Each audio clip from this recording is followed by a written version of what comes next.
The reef at night becomes a different planet. Sunlight, which only hours earlier carved crisp edges into every coral outcrop and sand ripple, has drained away entirely, leaving behind a dim, bluish darkness shaped by starlight, plankton glow, and the occasional sweep of a passing fish. Even the water feels thicker, heavier, as if nocturnal silence alters its density. Diurnal species withdraw into crevices or retreat into mucus cocoons, their outlines softened by the thrum of shifting currents. But while much of the reef settles into rest, another presence begins to stir from within its deepest cracks. What emerges is not a fish, nor a crustacean, nor any animal that fits into the familiar shapes of vertebrate predators. It is something softer, stranger, and far more versatile. An octopus flowing outward like a spill of living ink, uncoiling limbs with a grace that defies the rigid tendencies of bone-bearing creatures. During daylight hours, many octopus species compress themselves into impossibly tight spaces. Their bodies lack any internal skeleton, allowing them to flatten, contort, and fold themselves into fissures no wider than a coin. From the outside, these hideouts appear lifeless, indistinguishable from the surrounding coral texture. The octopus's mantle contracts into a lumpy form resembling a sponge or rock fragment, and chromatophores across its skin mute into subdued tones to complete the deception. It waits in stillness, conserving energy not out of laziness, but out of efficiency. Daylight exposes the octopus to reef predators, moray eels, groupers, reef sharks, and even larger crustaceans that would happily seize an opportunity to feed. The octopus therefore becomes a master of absence, choosing invisibility over confrontation. Yet the moment the sun sinks and the reef's colors fade, it reclaims its identity not as a hiding creature, but as one of the most adaptive hunters in the ocean. When the octopus begins its nightly patrol, it moves without a defined gait. Its arms, each packed with tens of thousands of chemical and tactile receptors, extend independently across the substrate. They explore, sample, and interpret the landscape with a sophistication few animals can match. Researchers describe the sensory flow from these limbs as distributed intelligence because the octopus does not centrally process every action. Instead, each arm contains neural density comparable to a small mammal's spinal cord, capable of executing complex movements without direct input from the brain. This autonomy allows the animal to behave like a body composed of semi-independent agents, all coordinated toward a singular goal: find food before daylight returns. The reef at night offers abundant opportunities. Crabs emerge from burrows to forage, gastropods glide across algae-coated rock, and lobsters leave their dens in search of carrion. These creatures rely on darkness for protection, but darkness is precisely the medium through which the octopus thrives. Its skin contains photoreceptive molecules similar to those in eyes, enabling it to sense ambient light directly through the body. This ability helps regulate camouflage patterns even in near-total darkness, allowing the octopus to remain visually ambiguous while stalking prey. When it moves over open substrate, chromatophore organs expand or contract to mimic sandflecks or mottled rock. When it glides across coral heads, papillae on its skin raise to create three-dimensional texture.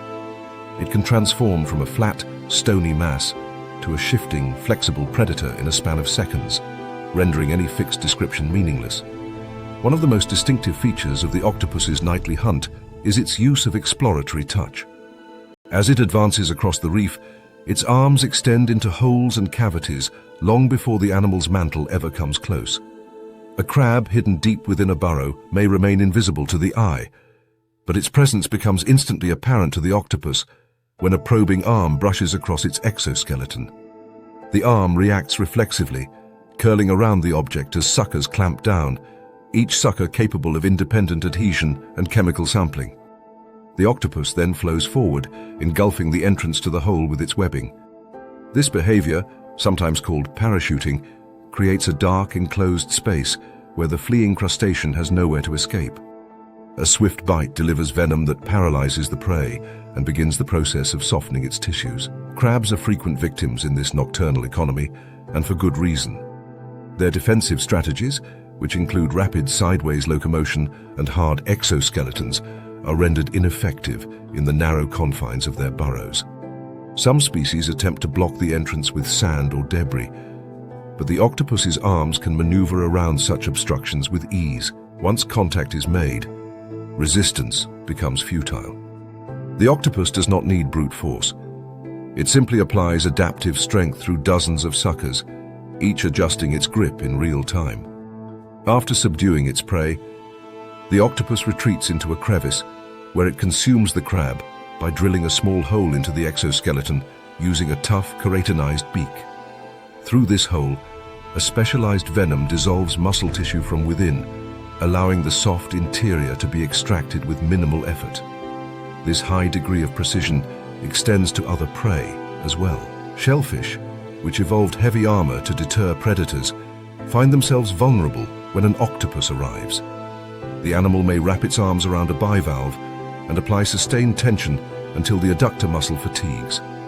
Alternatively, it may exploit small gaps in the shell, inserting a thin, flexible arm deeper and deeper until it reaches soft tissue.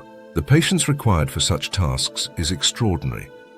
An octopus can spend several minutes analyzing and manipulating a single shell, adjusting its strategy depending on resistance. Other predators avoid such investments due to energetic inefficiency, but for the octopus, armed with intelligence, flexibility, and specialized chemistry, the trade-off is beneficial. Lobster traps, common in many reef systems, reveal another dimension of octopus behavior: problem solving.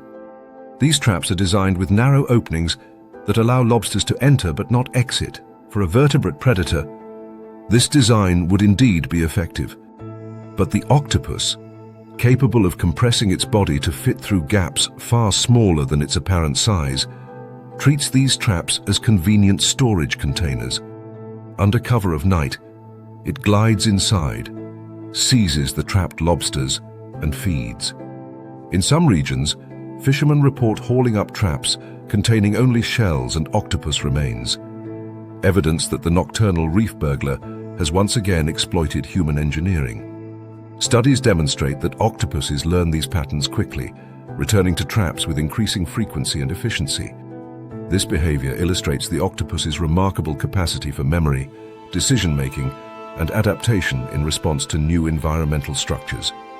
As the night progresses, the octopus's movements become more confident. It no longer restricts itself to cracks and holes, but roams exposed surfaces, trusting its camouflage to hide it from nocturnal predators. The reef, illuminated faintly by bioluminescent organisms stirred by currents, reveals a mesmerizing interplay of light and shadow across the octopus's skin. Chromatophores pulse in rhythmic waves as it shifts textures to match surroundings. If startled, the octopus may release a cloud of ink, a mixture of melanin and mucus, not merely to obscure vision, but to overwhelm chemical sensors of potential threats. Unlike squid, which often use ink to escape predators at high speeds, octopuses use it to create confusion in enclosed reef spaces. The ink cloud hangs in the water long enough for the octopus to slip into the nearest crevice and blend once more into stone. This blending is not mere camouflage, it is survival shaped through millions of years of evolutionary pressure. The octopus's predators often rely on shape recognition and motion cues, both of which the octopus manipulates expertly. When it freezes and becomes a rock, predators lose the ability to differentiate it from actual rocks. When it adopts a mottled pattern similar to encrusting algae, it becomes another artifact of the reef. And when it shifts into a shadow-like mass, gliding with the minimal movement needed for progress, it becomes nearly invisible against the darkened substrate. Few animals possess such comprehensive environmental mastery. The reef's nocturnal ecology shifts repeatedly as the hours pass. Fish seek deeper shelter, crustaceans reduce activity, and plankton begin their vertical migration toward deeper water. The octopus, however, maintains its pace until the first hints of dawn appear. Its energy budget is optimized for short, intense foraging periods, followed by long rest cycles. Before daylight can expose its silhouette to predators, the octopus returns to its den. Here, it rearranges debris, shells from previous meals, coral fragments, pieces of rock, into a barrier that both conceals the entrance and provides tactile reference points for identifying potential intruders. This behavior indicates not only an understanding of physical security, but a form of structural manipulation rarely observed in marine invertebrates. As the sun rises, the octopus compresses its body once again, drawing its arms inward and reducing its shape to fit the contours of its chosen crevice. The reef begins to brighten. Diurnal fish emerge cautiously, algae feeders resume grazing, and the layered colors of the coral return with the first rays of morning. All outward signs suggest that the reef has simply awakened from rest, unaware that during the night, one of its most intelligent and efficient predators moved across it in silence, picking locks, invading burrows, and slipping through traps with fluid dexterity. The octopus does not dominate the reef through size, aggression, or brute power. It dominates through adaptability, sensation, and an unmatched ability to reshape itself according to need. Night reveals the creature in its true form. Not a soft-bodied invertebrate vulnerable to daylight threats, but a stealth hunter whose every movement is a blend of cognition, flexibility, and evolutionary mastery. To watch an octopus on its nighttime patrol is to witness the reef from an entirely different perspective, one shaped by touch, improvisation, and an intelligence tuned to the hidden possibilities of every shadowed crevice. Black water is not simply darkness. It is an environment stripped of fixed reference points, a place where even familiar shapes dissolve into drifting particles and shifting gradients. On a moonless night along the continental shelf, or in secluded reef passages where sediment clouds linger, light disappears within a few body lengths. The water column becomes a suspension of shadows, illuminated only by the faintest reflections carried from distant surface waves. In this unstable realm, many fish reduce movement to conserve energy and avoid detection. Predators that rely on pursuit become disadvantaged. Yet for cuttlefish, this is when the ocean feels most navigable, not because they see better in darkness, but because they create their own visibility. Where other animals hide in black water, cuttlefish turn the night into a theater, manipulating light, texture, and motion across their skin, as if projecting a film directly onto the surrounding sea. Cuttlefish emerge from their daytime refuges slowly, as though testing the darkness for suitability. During daylight, their bodies often remain pressed against the reef, disguised as rubble, coral knobs, or algae patches. Their chromatophores quiet and muted, but as ambient light fades, the physiology beneath their skin awakens. Three primary layers of coloration, chromatophores, iridophores, and leucophores, begin to respond to neural impulses originating from a brain proportionally larger than that of most invertebrates. Each chromatophore is a tiny elastic sac filled with pigment, stretching outward or contracting inward based on radial muscles controlled directly by the nervous system. In full darkness, these cells become extraordinarily sensitive to even the smallest neural signals, enabling rapid pattern shifts on a millisecond scale. This speed is not excessive flourish, but an evolutionary adaptation that transforms the cuttlefish into one of the ocean's most sophisticated communicators and hunters. Hunting in black water exposes the limitations of traditional predatory techniques. Distance vision collapses first. Objects only a short swim away dissolve into indistinct silhouettes. Many nocturnal predators rely on vibration detection or chemical trails, but cuttlefish lean heavily on what remains of contrast vision. Their W-shaped pupils sharpen vertical and horizontal gradients simultaneously, enhancing their ability to distinguish edges even in faint light. But vision alone cannot facilitate precise hunting. Instead, cuttlefish use a combination of body light manipulation and neuromuscular timing to close the gap between predator and prey. Their approach resembles a paradox. They become more visible in order to become more effective hunters. A solitary cuttlefish cruising through black water looks like a drifting phantom, its arms tucked neatly beneath the mantle, its fins undulating in soft ripples that generate almost no visible disturbance.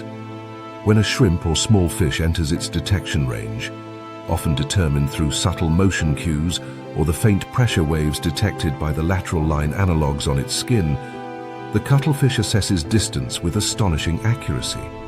It elongates its mantle slightly, alters the angle of its fins to stabilize its position, and then begins the display for which night hunting is best known: the strobing light wave.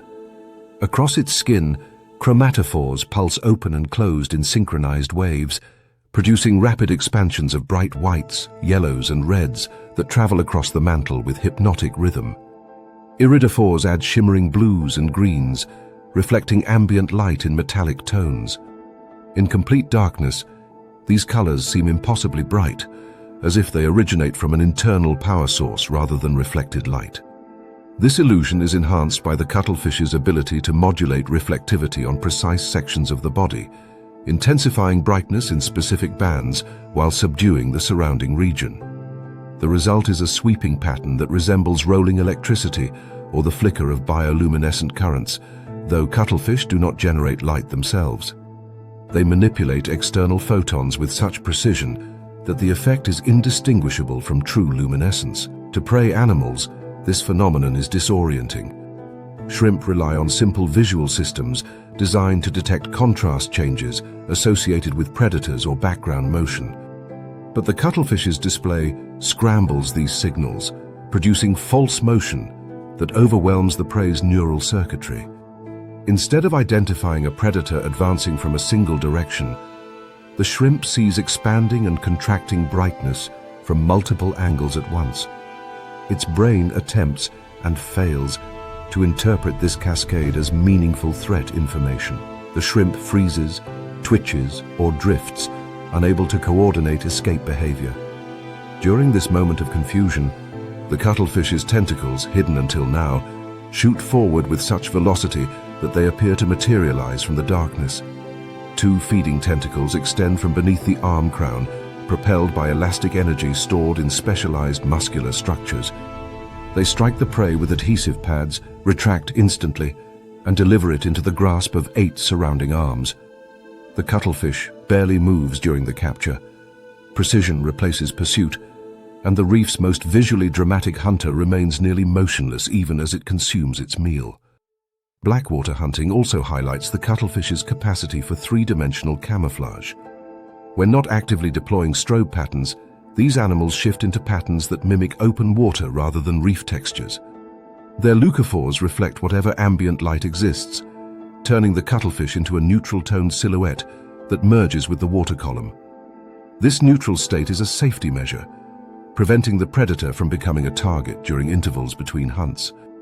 Yet even in camouflage, the cuttlefish's body remains active, constantly sampling light levels and adjusting reflectivity accordingly. This dynamic adaptation gives it evolutionary versatility, unmatched by nearly any other nocturnal predator. Mating behavior in cuttlefish adds another layer of complexity to the blackwater ecosystem. Whereas daytime courtship involves bold displays against structured backgrounds, nighttime duels occur in an environment with no stable visual anchors. Males compete for access to receptive females by transforming their bodies into rapidly shifting billboards of color, each pattern a composite signal of fitness, aggression, and neural capability. The dark water becomes filled with flashes, not long pulses like those seen during hunting, but short, crisp bursts that resemble pulses of heat lightning across a night sky. These displays are not arbitrary. Each wave pattern is controlled by an intricate network of neurons that fire in distributed circuits across the mantle. The ability to maintain synchronized strobing across the body while also controlling fin movement, buoyancy adjustments, and arm posture suggests a level of neuromuscular multitasking far beyond what most marine animals possess. The intensity of a male's display communicates his stamina. The complexity signals his genetic quality. Some males deploy half-body coloration, showing a calm, seductive pattern toward the female while flashing aggressive bars toward a rival male, a feat of environmental manipulation with few parallels in the animal kingdom. This dual signaling demonstrates cognitive partitioning, the ability to send two different messages at once to different receivers. Nighttime mating also exposes the risk inherent in these displays. A cuttlefish glowing with rhythmic pulses becomes visible not only to rivals and potential mates, but to predators as well. Reef sharks, morays, and even opportunistic barracudas may detect the flickering and associate it with vulnerable prey. This risk forces males to balance the intensity of their signaling with the safety of their positioning. Many duels occur over soft-bottom sand patches rather than coral ledges, allowing the cuttlefish to retreat quickly into the water column if danger approaches. The sand reflects strobing patterns efficiently, amplifying the signal's visibility to the intended audience while minimizing structural obstacles during escape.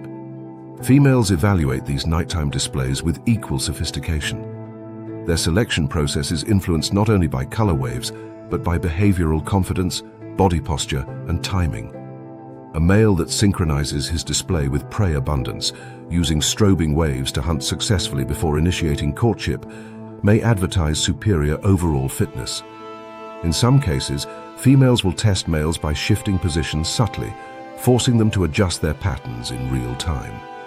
The ability to respond instantly to environmental changes is a hallmark of cuttlefish cognitive flexibility.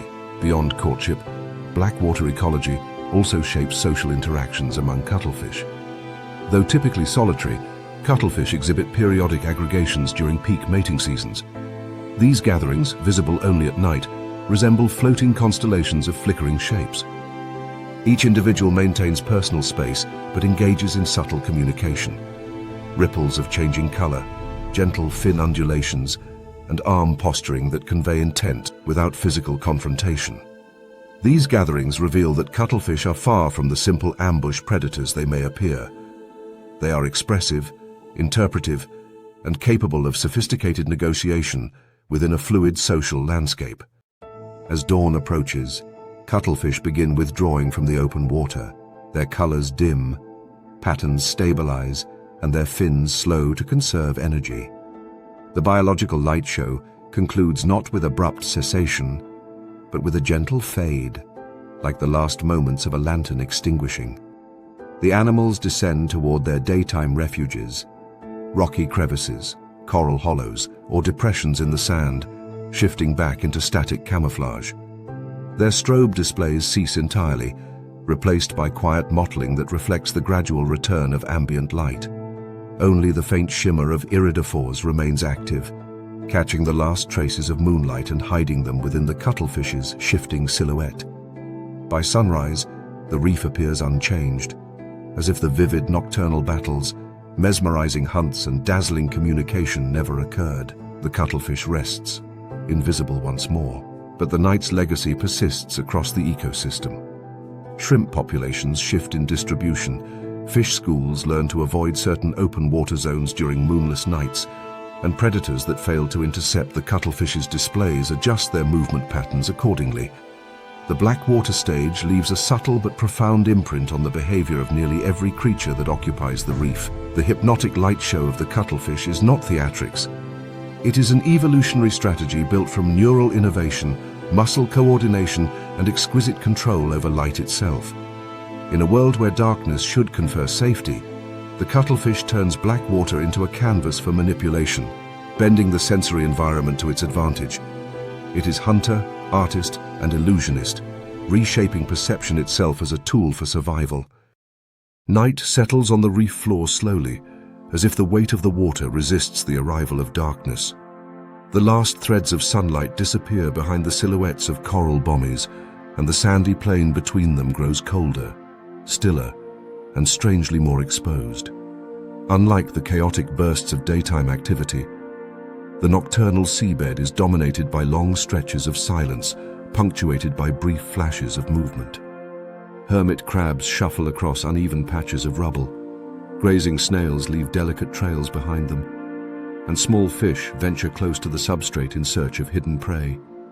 Yet these nighttime wanderers share the reef floor with a predator that specializes in short, devastating bursts of violence. A creature so fast that its strike produces sound, heat, and implosive shockwaves inside the water. Hidden beneath the sand, waiting in near-perfect stillness, is the mantis shrimp. Many reef inhabitants, when startled by a dive torch, flee instantly. The mantis shrimp does the opposite. Only a pair of stalked eyes rises from its burrow entrance, moving independently as they assess the beam. The body remains invisible, tucked deep within a tunnel, reinforced with sand grains and fragments of coral, its walls sealed with mucus secretions and compacted sediment. From the outside, the burrow appears unremarkable, a small irregular opening where sand meets rubble. But this modest entrance conceals a formidable hunter, whose evolutionary adaptations transform the surrounding substrate, into a silent kill zone each night. As the reef floor darkens, prey species that avoided open ground during the day begin to cross the sand in search of detritus and fresh feeding sites. Juvenile fish, crabs, amphipods, and stomatopod competitors wander closer to the mantis shrimp's hidden position, often unaware of the finely tuned sensory apparatus tracking their movement. The predator's compound eyes, segmented into 3 distinct visual regions, scan the darkness with remarkable acuity. These eyes, capable of detecting polarization, ultraviolet wavelengths, and faint phosphorescence, allow the mantis shrimp to identify subtle movements even when illumination is nearly non-existent. A glint of reflected starlight from a snail's shell, the delicate sway of a fish's fin, or the dim green glow of bioluminescent plankton, stirred by passing currents, becomes a navigational marker, revealing the exact location of potential prey. Unlike octopuses or cuttlefish that rely on deception and fluid mobility, the mantis shrimp embraces a different strategy: confinement, patience, and explosive action. Its burrow serves as both fortress and springboard. By remaining inside, the mantis shrimp minimizes exposure to predators and maximizes leverage for its strike. Every part of its hunting strategy is shaped by this architecture. The burrow's angle determines the ideal attack trajectory, while the depth of the tunnel dictates how far the shrimp can retreat before launching forward. Throughout the night, the mantis shrimp adjusts grains of sand at the threshold, subtly reshaping the entrance to better match the ambient topography. These modifications, repeated night after night, allow the predator to maintain perfect camouflage, while ensuring an unobstructed line of attack. When prey passes within range, the mantis shrimp undergoes a transformation. Muscles within the raptorial limbs contract against a saddle-shaped structure embedded in the exoskeleton, storing tension in distorted chitin like a biological spring. This mechanism is not merely muscular force. It is a latch-controlled energy system capable of releasing stored elastic energy at speeds that approach the limits of biological physics. At the moment of strike, the latch disengages, unleashing the limb forward with acceleration so rapid that the surrounding water cannot evacuate quickly enough.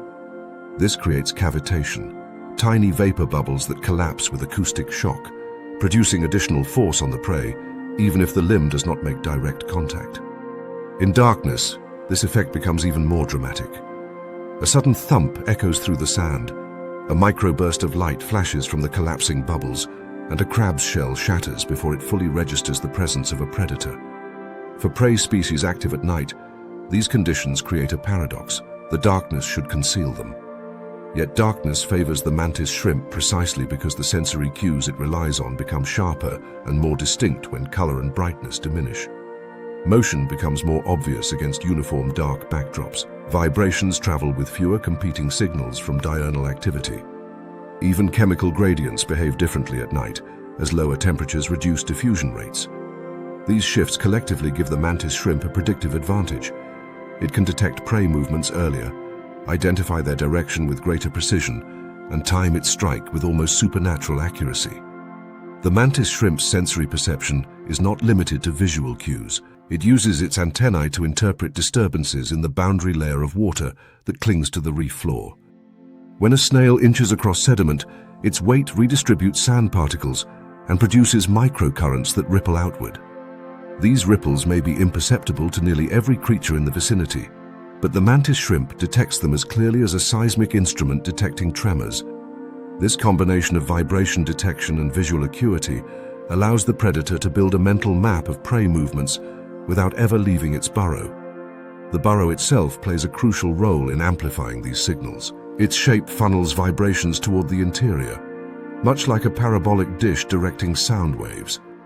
This amplification enables the mantis shrimp to determine not only that something is moving outside, but also whether the movement belongs to a potential meal, a rival mantis shrimp, or a large predator to avoid.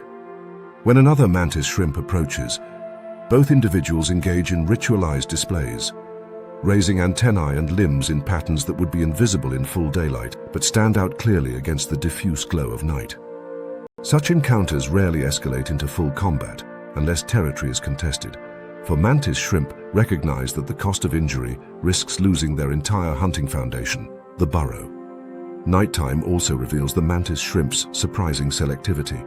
Though capable of shattering shells, it does not strike indiscriminately.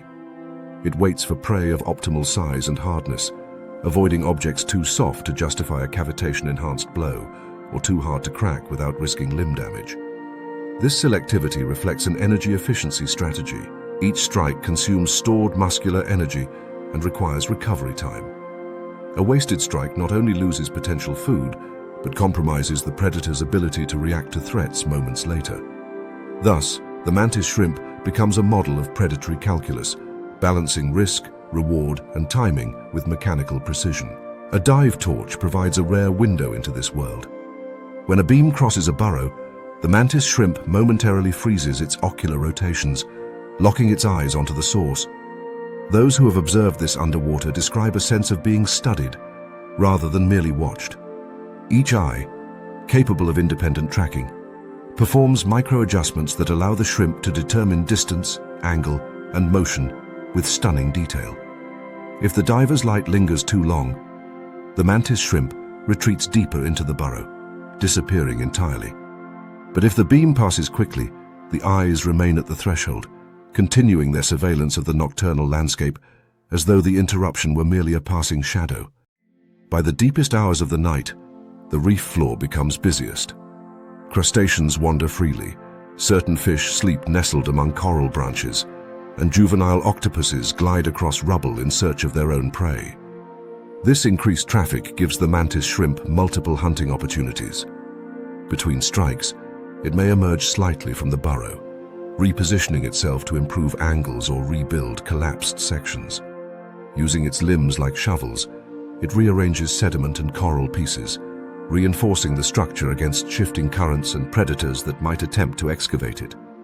The burrow provides not just shelter, but a functional tool, a stable base that enhances its biomechanics and sensory range. In some regions, mantis shrimp behavior changes with the lunar cycle. Bright moonlight enhances certain prey movements, but reduces others.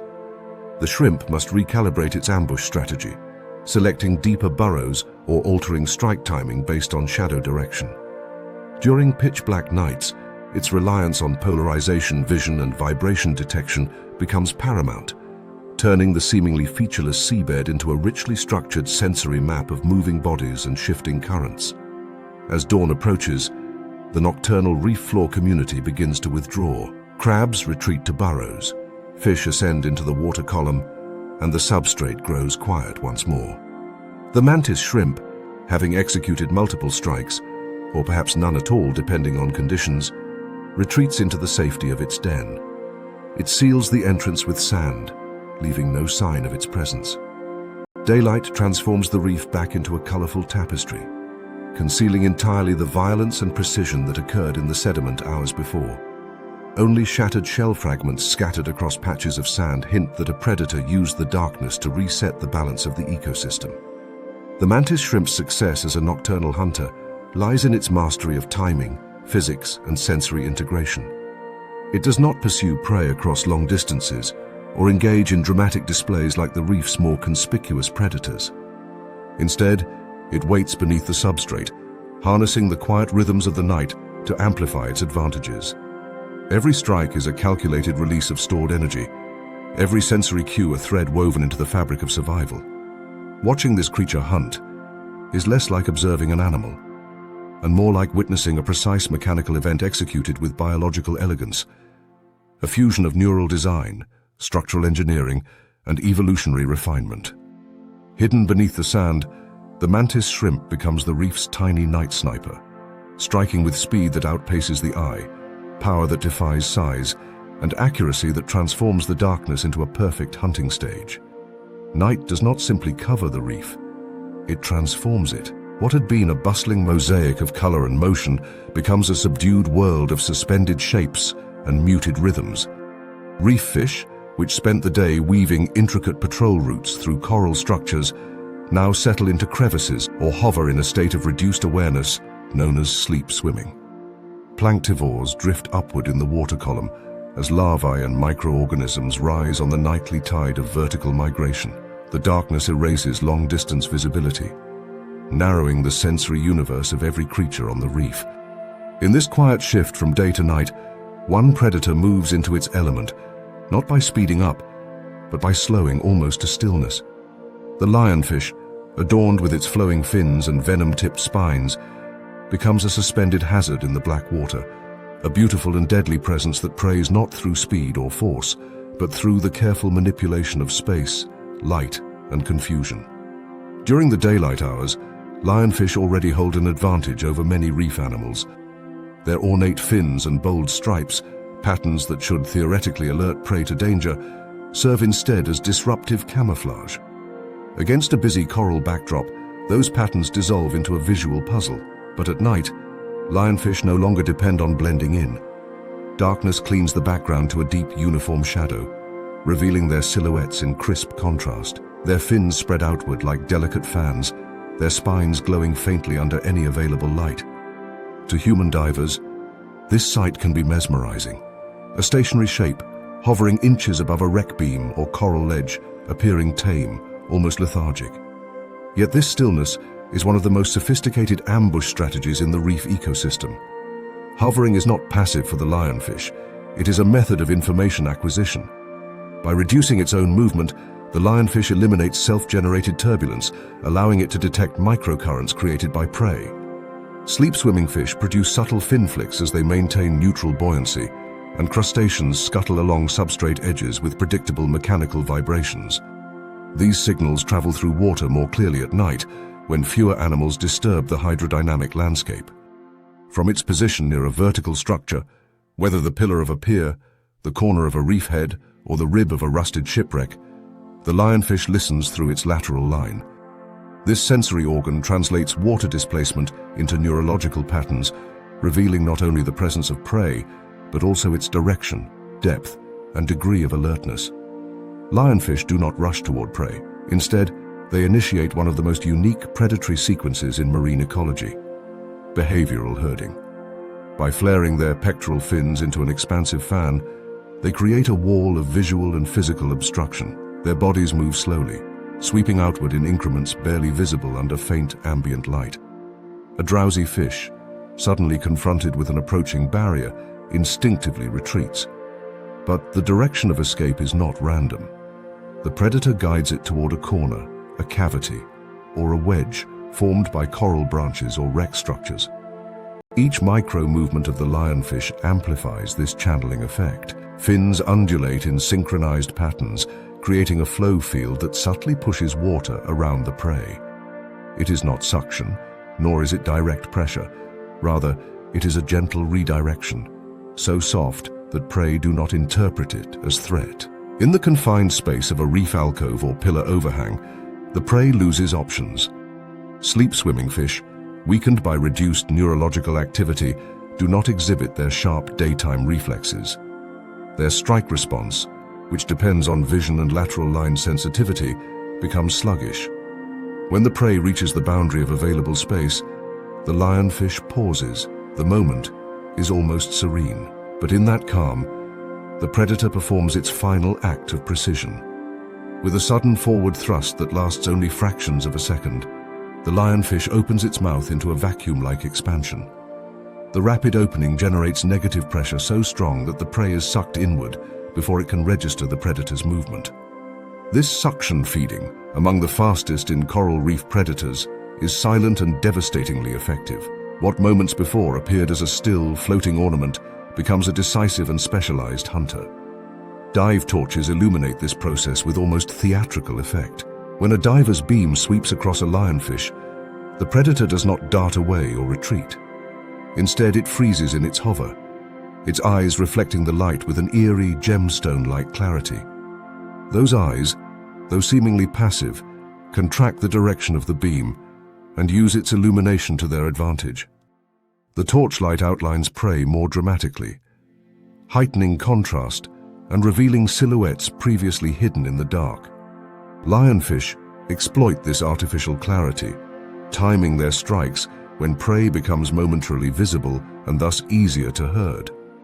Divers unaware of this interaction may inadvertently assist the predator, shining a spotlight onto fish that would otherwise remain unnoticed. Lionfish anatomy enhances this nighttime performance.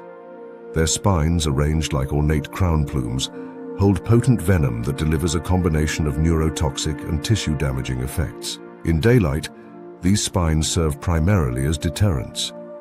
But at night, in the narrow corridors of reef crevices and wreck interiors, a single accidental touch becomes a medical emergency. The predator's beauty, its striped body, flowing fins, and graceful posture, becomes a visual lure for divers who underestimate the risk of proximity. In low visibility, or when disoriented by the shadowy spaces of night diving, it becomes easy to misjudge distance. The glowing reflection in the lionfish's eyes, enhanced by torch beams or bioluminescent particles, only deepens the illusion of harmlessness. But one brush of a spine results in intense pain, swelling, and systemic reactions that can incapacitate even experienced divers. The danger is not that lionfish are aggressive. It is their indifference, their refusal to move aside even when intruders approach. Lionfish also exploit nocturnal structural complexity in ways few predators do. Around shipwrecks, they navigate effortlessly between ribs, beams, and interior debris fields, taking advantage of sharp angles where prey become trapped by geometry. These wrecks produce microhabitats that funnel small fish into narrow corridors. Lionfish position themselves with such precision that prey fleeing from one predator inadvertently enters the mouth of another lionfish stationed nearby. In areas with lionfish overpopulation, a frequent occurrence in regions where they are invasive, these predators form loose aggregations around structural hotspots. Their combined presence turns small enclaves of the wreck into zones where prey density plummets, reshaping the entire ecological composition of the surrounding area. The reef heads tell a different story. Coral structures, with their branching limbs and hidden cavities, serve as refuge for countless species during daylight. At night, many of these species hover just outside their shelters, suspended in what behavioral ecologists call a torpor zone. Here, lionfish drift patiently, like floating mines anchored in water. Their approach is so gradual that it defies the human definition of movement. The fins barely flicker. Only the slow drifting of the predator gives away its trajectory. When it reaches the torpor zone, the predator spreads its fins wide, creating a perimeter. Prey trapped between the coral structure and the lionfish's expanding wall of limbs experience an illusion of enclosure. Some attempt to dart through the gaps, a futile move, as the predator's sensory reflexes can detect and intercept movements faster than the prey can complete them. Lionfish vision enhances their nighttime efficiency. Their large pupils collect scarce light, and their retina structure allows for strong edge detection in low illumination. This grants them an uncanny ability to track moving prey, even when contrast is minimal. They do not rely on silhouette alone. They interpret brightness gradients and movement flickers that many nocturnal predators ignore. Combined with their lateral line sensitivity, lionfish form a full sensory suite capable of detecting prey that would otherwise be invisible. In essence, the black water becomes their hunting field, not because visibility is high, but because they are among the few predators evolved to extract meaningful data from near darkness. A particularly striking image emerges when lionfish hunt under pier pillars at night. Schools of small fish, drawn by artificial lights, hanging above the water or reflections from surface structures, gather densely in shimmering clusters. The pillars cast long black shadows down the water column, creating vertical corridors of darkness. Lionfish hover within these shadows, invisible to the schooling fish that focus only on the illuminated space above. When the school shifts slightly, drifting toward the shadow boundary, the lionfish adjusts position. The moment prey crosses into the dim corridor, the lionfish strikes. A sudden bloom of fins, a burst of suction, and the prey disappears into the predator's widening maw. Not a single ripple remains to indicate the kill. In regions where lionfish are invasive, this pattern becomes ecologically transformative. Their nighttime efficiency allows them to outcompete native predators, particularly those adapted to higher light levels or chase-based predation. Lionfish reduce juvenile fish populations, erode grazing pressure on algae, and indirectly alter coral health. These shifts cascade through the reef food web, redefining the ecological balance. At night, these impacts become most visible. Dive lights reveal clusters of lionfish occupying positions once dominated by native ambush predators. Their slow, deliberate movements belie the rapid ecological consequences unfolding in their wake. By the time dawn approaches, lionfish do not retreat into crevices like many nocturnal hunters. Instead, they simply dim their activity. Their fins fold slightly, their posture straightens, and their movements become more responsive to approaching threats. They remain in open view, unbothered by the return of diurnal predators. Their venomous armor grants them a degree of confidence few reef fish possess. As sunlight filters through overhead water, the lionfish transitions seamlessly into its daytime identity, still a threat, but a more passive one. The night, however, reveals the full measure of its predatory strategy. It is not aggression that defines the lionfish in darkness, nor speed, nor strength. It is presence. Motionless, beautiful, and lethally equipped, the lionfish becomes a floating mine in black water, a silent hunter that thrives in stillness, manipulating light, shadow, and the vulnerabilities of the nocturnal reef to devastating effect. Night does not fall abruptly across a lagoon. Instead, it seeps in gradually, pulled inward from the mangrove shadows and drawn outward from the deeper channels, as if the water itself exhales darkness. Beneath the surface, the transition transforms what appears to be a calm, sheltered environment into a labyrinth of shifting silhouettes and uncertain distances. Human eyes underestimate these places precisely because they feel enclosed and predictable. Yet for the barracuda, a long, silver-bodied missile of muscle and reflex, the night lagoon becomes a stage where its evolutionary specializations become exponentially more dangerous. The barracuda is not a creature designed for brute force predation like sharks or group-coordinated attacks like reef hunters. It is something leaner, more delicate, and in many ways far more alarming. A predator that weaponizes clarity and confusion simultaneously.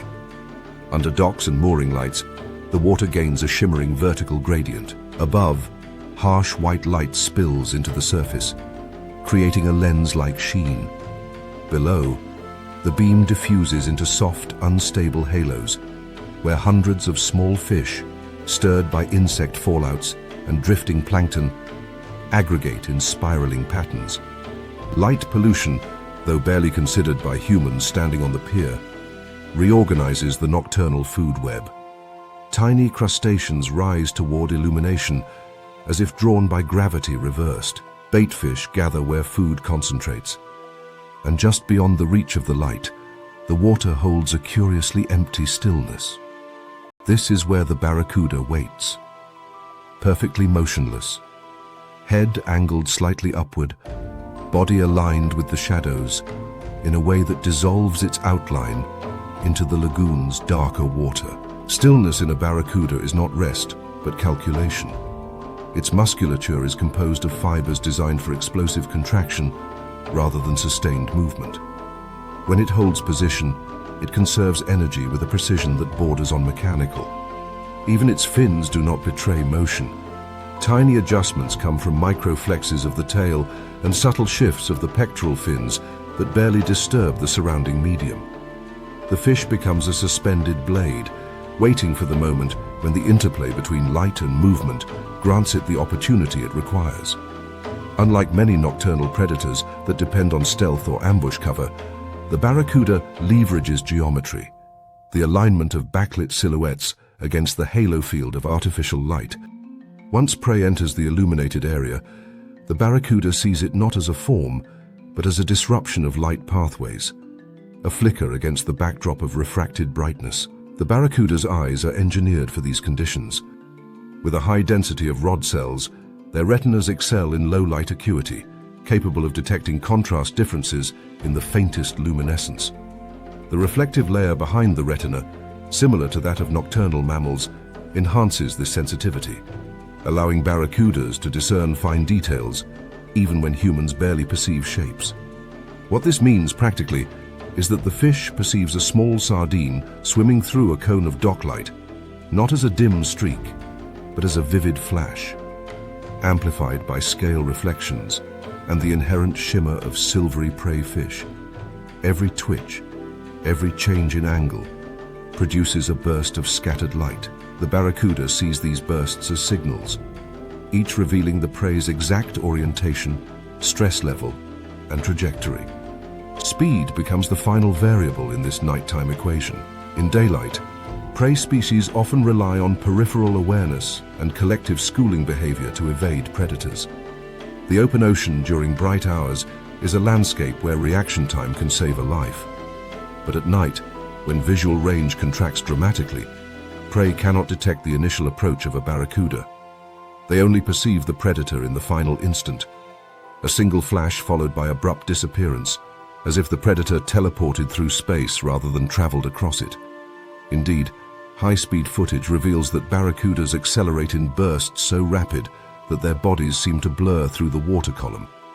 Their jaws, hinged for rapid expansion, thrust forward slightly during the strike, increasing the biting radius and reducing the margin for error. The prey never sees the full body of the predator. The attack registers only as a streak of pale silver slicing through a sphere of artificial light. Harbors and jetty edges amplify this predatory dynamic because their structure guides fish movement. Baitfish school along solid edges, following the contour of pilings and concrete walls.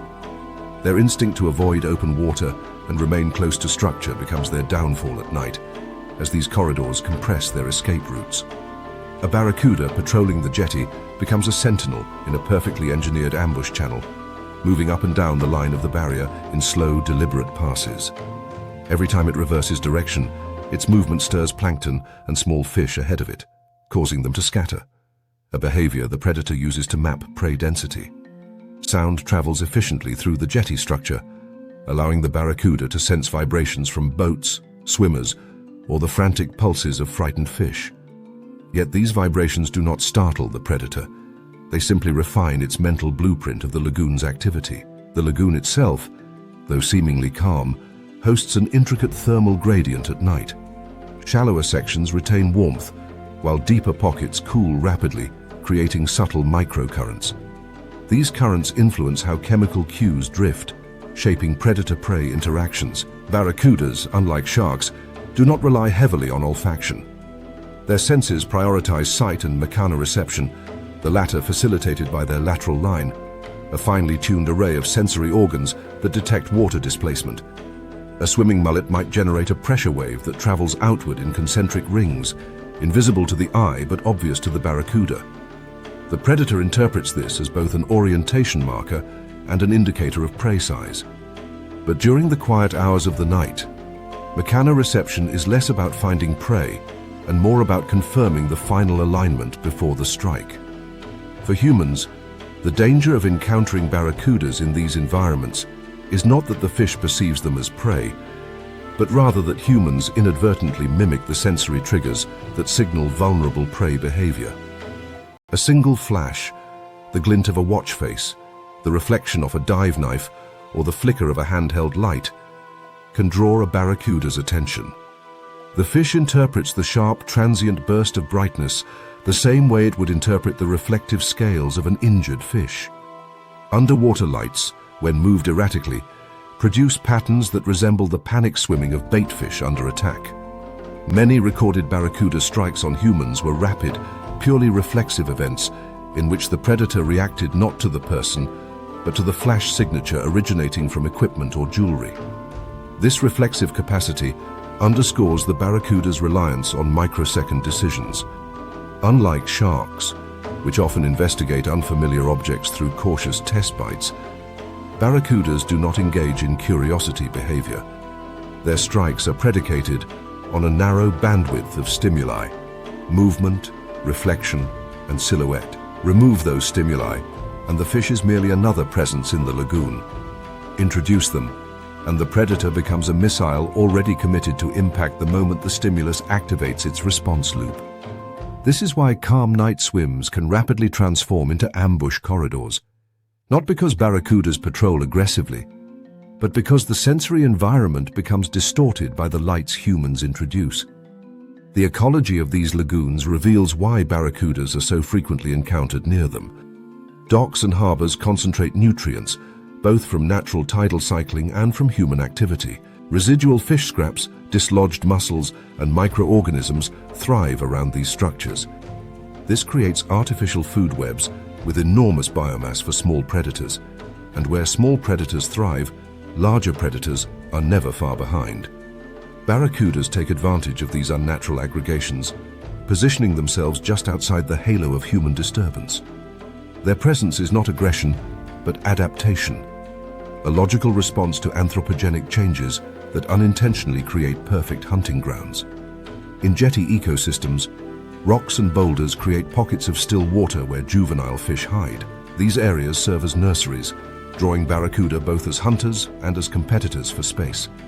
Juvenile barracudas themselves inhabit these quieter corners, practicing strikes on small crustaceans or darting fish fry. Their behavior mirrors that of adults, but lacks the power and precision of a fully grown hunter. Still, the ecological principle remains. Barracudas shape and are shaped by the structural complexity of these human-made environments.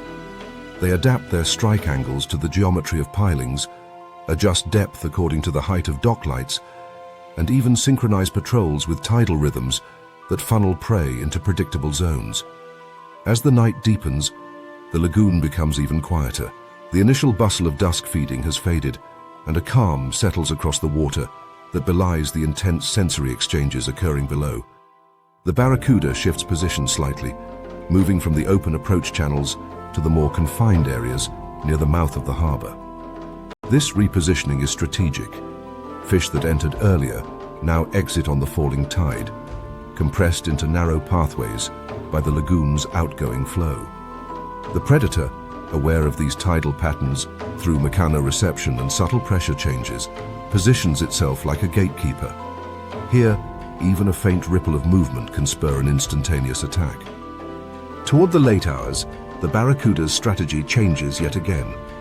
With prey density reduced, the predator transitions to a more opportunistic mode. It may rise close to the surface, cruising parallel to moored hulls where fish congregate in the shadows beneath boats. It may drift slowly across the sandy bottom, scanning for reflections produced by crustaceans disturbed by nocturnal foragers, or it may simply hover, conserving energy until conditions shift. The barracuda's strength is not persistence, but adaptability. The ability to modify its hunting strategy moment by moment in response to shifting cues in a dynamic nocturnal environment. By the time dawn begins to thin the darkness, the barracuda's advantage diminishes. Light returns depth to the lagoon and restores the visual range of prey species.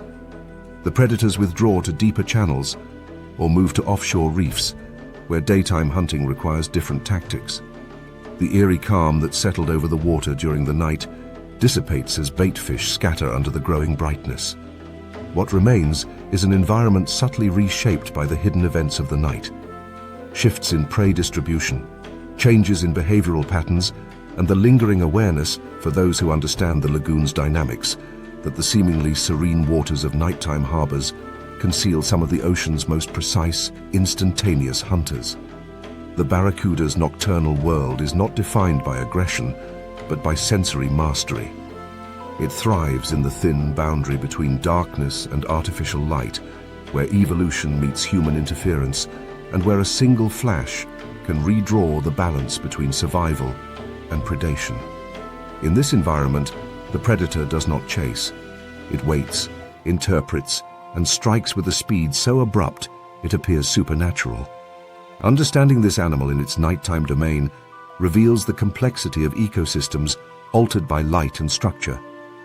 Ecosystems where the barracuda reigns not as a brute force hunter, but as the lagoon's fastest, most unpredictable shadow.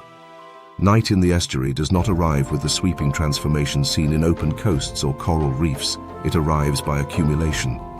Darkness begins beneath the mangrove canopy long before the sky dims, pooling in the labyrinth of exposed roots and narrow channels. As the tide rises, the water lifts this darkness like ink swirling upward, carrying with it silt, drifting leaves, and the muffled sounds of creatures shifting from day patterns to night routines. In these enclosed, humid corridors where salt and freshwater mix, one predator becomes fully alive only when visibility collapses and silence becomes the dominant force. The saltwater crocodile, an ancient reptile older than many geological formations surrounding it, turns the estuary into a hunting ground shaped by stillness, water pressure, and the faintest suggestion of movement. In daylight, these estuaries appear deceptively tranquil. Egrets stalk the shallows, mudskippers dart between shore puddles, and macaques traverse overhanging branches. Fishermen navigate the channels with practiced familiarity, reading currents and mud banks the way others read maps. Yet every local knows that as evening approaches, the entire energy of the estuary changes. Birds retreat to roosts, monkeys move deeper into forest interiors, and fishermen return before the shrinking light can erase the protective distance between vessel and predator. The estuary becomes a place governed not by sight, but by inference, by what might linger beneath the reflective surface. The crocodile does not rise into this environment. It has been there all along, waiting for the night to give it absolute advantage. The physiology of saltwater crocodiles is engineered for such conditions. Their sensory organs are distributed across the skull in a constellation of tiny, dark pores, integumentary sensory organs that detect minute disturbances in the water. A single splash, the wingbeat of a heron landing too close to the surface, or the ripple produced by a small fish turning sharply in the shallows, sends pressure waves outward. These waves propagate through the water like a map drawn in invisible ink, legible only to the crocodile. The predator remains nearly motionless, suspended horizontally with only the nostrils, eyes, and a thin ridge of cranial bone above the surface. Most of its mass stays underwater, where buoyancy offsets effort and silence comes with no energetic cost. The estuary's tidal pulses do the rest, carrying the crocodile upstream or downstream without betraying its presence. Nighttime activity increases dramatically for saltwater crocodiles because their prey becomes both abundant and less vigilant. As darkness settles, animals come to the water's edge to drink, unaware that their silhouettes blend poorly against the faint, reflective surface. Wild pigs descend muddy slopes with careless urgency, their hooves clattering softly. Birds land on emergent branches to roost or to dip their beaks into calm water. Fish venture into shallower reaches where insect fallouts collect. Even humans, historically, once treated these waters as communal bathing or washing areas, until generations of encounters proved that such behaviors were dangerously misaligned with crocodilian hunting patterns. In many regions, stories of night attacks serve as oral warnings, passed down not as superstition, but as accurate ecological observations. The rising tide is the crocodile's ally. As the tide fills narrow tributaries, the estuary's geometry transforms. Places inaccessible at low tide become navigable avenues, and areas where prey congregates become submerged paths that crocodiles traverse silently. The predator uses the incoming water like a conveyor system, positioning itself where currents will deliver prey. Its limbs, folded tightly against the body, do not betray motion. Its tail, immense and muscular, provides thrust when needed, but otherwise drifts in alignment with the flow. From above, a crocodile in transit is nearly invisible. The surface disturbance is negligible, and the animal's coloration matches the suspended sediment of the estuary. Occasionally, a faint glow from distant coastal lights or starlight glimpsed through a break in the mangrove canopy illuminates the predator's eyes, revealing their reflective layer adapted for low-light conditions. This adaptation does not grant the crocodile exceptional vision in darkness, but it allows it to perceive contrast well enough to differentiate land from water, shadow from silhouette, and movement from stillness. Vision is only one piece of its sensory suite. The true power lies in multimodal integration, the combination of hearing, pressure detection, smell carried on humid air, and memory of the estuary's microtopography. A crocodile remembers channels, drop-offs, submerged logs, and habitual crossings of prey animals with astonishing precision. In this sense, it hunts not merely with senses, but with geography. In the dim hours just after dusk, mammals often become the first prey. Deer or wild pigs, relying on scent trails to navigate between feeding areas, enter the water without noticing the absence of daytime cues, such as bird calls and insect noises. The crocodile detects the first ripple as the animal tests the depth. It waits until the second, a confirmation of presence. With a quick, calculated flick of its tail, the crocodile angles itself toward the origin point of the disturbance. It approaches submerged, guided not by sight, but by a combination of smell and pressure waves. When it reaches striking distance, it rises just enough for its jaws to clear the surface. The strike is instantaneous. It does not rely on speed alone, but on precision and the surprise afforded by near total darkness. In open coasts and river channels, crocodile attacks may be more dramatic, involving powerful lunges or breaches, but in the estuary's tight spaces, the predator's strategy becomes more surgical. The distance between predator and prey is often minimal, and death comes through drowning or immobilization, rather than sheer force. The mangrove roots, tangled like vast networks of natural scaffolding, provide anchorage points that crocodiles use during the struggle. The predator pushes its quarry against submerged trunks, or uses the intricate root lattice to pin prey, while the tide assists in submerging the struggling animal. This interaction reveals a seldom discussed aspect of crocodilian hunting behavior: environmental leverage. The crocodile does not merely overpower prey. It uses the shape and constraints of its habitat as extensions of its own anatomy. Fish predation, too, becomes amplified at night, not because fish are more numerous, but because they are less aware of underwater silhouettes. Many estuary fish rely on lateral line detection and low-light vision to sense predators, but crocodiles produce such minimal disturbance that their approach often escapes detection until the final moment. A subtle shift in water temperature may betray their presence. Crocodiles are ectothermic and often slightly cooler than surrounding water, but few fish interpret this as danger. When the crocodile opens its jaws underwater, the rapid expansion creates a suction effect that draws prey inward. The fish does not even experience a chase. It is simply engulfed by a pressure differential too sudden to avoid. Birds roosting in mangroves present another opportunity. Some species sleep on branches that hang low over the water, relying on height rather than vigilance for safety. As the tide rises, their distance from the water surface decreases. A crocodile, assessing the angle, can lift its body upward, using a powerful tail thrust to reach low-hanging prey. These vertical lunges, rarely witnessed by humans, are surprisingly efficient. The predator requires only a fraction of a second to break the surface, snap its jaws, and fall back into the water with minimal splash. The silence afterward is immediate, broken only by the soft rustle of disturbed foliage. Human encounters occur not because crocodiles are drawn to people, but because human behaviors sometimes mimic the vulnerabilities of natural prey. A child entering shallow water, a fisherman wading in darkness, or a small boat drifting near the shoreline produces sound profiles, silhouettes, and pressure patterns indistinguishable from those of animals the crocodile normally targets. Locals understand this implicitly. In many estuarine regions, night bathing is strictly avoided, not from superstition, but from acute ecological understanding. Even small wooden boats are considered unsafe after dark, unless fitted with bright lights and maintained distance from shorelines. Crocodiles do not need to lunge far to reach a vessel. They can rise vertically with astonishing ease, using submerged roots or sandbanks as leverage. The fear surrounding nighttime estuary travel is rooted not in folklore, but in biomechanics. A crocodile's body is a reservoir of anaerobic power, capable of sudden explosive motion even after hours of stillness. This burst capability is complemented by an ability to regulate metabolism during long periods of inactivity, meaning the predator waits without cost while prey wastes energy through movement or nervousness. This silent endurance is one of the reasons crocodiles dominate such environments.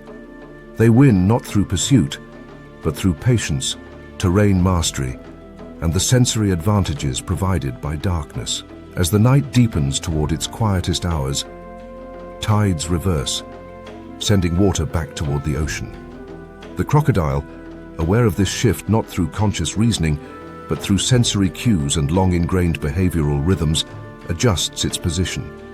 It moves toward the mouth of the estuary, where the falling tide funnels fish and detritus into narrow channels. Here, the predator hangs motionless, head facing downstream, body angled slightly to counteract the current. Any creature drifting with the ebb becomes a target, not because the crocodile seeks it actively, but because the ecosystem delivers prey directly into the predator's domain. When the first hints of dawn appear, the crocodile's advantage recedes. Light reveals its silhouette. Birds resume calls that alert prey. Mammals become cautious again, avoiding water edges until visibility improves. The predator withdraws deeper into roots, mud banks, or submerged cavities, becoming once more a presence rather than an immediate threat. It will remain in these shadows until evening returns, when darkness will again erase the boundary between water and land, and the estuary will again belong to the hunter that thrives in silence. The saltwater crocodile's nocturnal dominance is not merely an inheritance of evolution, but an intricate partnership with the habitat it occupies. The estuary is a world built from acoustics, density gradients, submerged structures, and tidal rhythms. A world perfectly matched to the crocodile's sensory array and physiology. To move through this environment at night without acknowledging its hidden ruler is to misunderstand the nature of estuarine ecosystems entirely. In these waters, danger is not loud, nor fast, nor visible. It is patient, concealed beneath a surface that betrays nothing, waiting for the moment when a ripple breaks the stillness and the estuary's ancient shadow comes alive. Night arrives in the tropics without ceremony. One moment, the sea is a sheet of bronze hammered flat by the last light of the sun, and the next, it becomes a darker, more ambiguous body, as if an entirely different ocean has slipped in to replace the daytime one. The change is more than visual.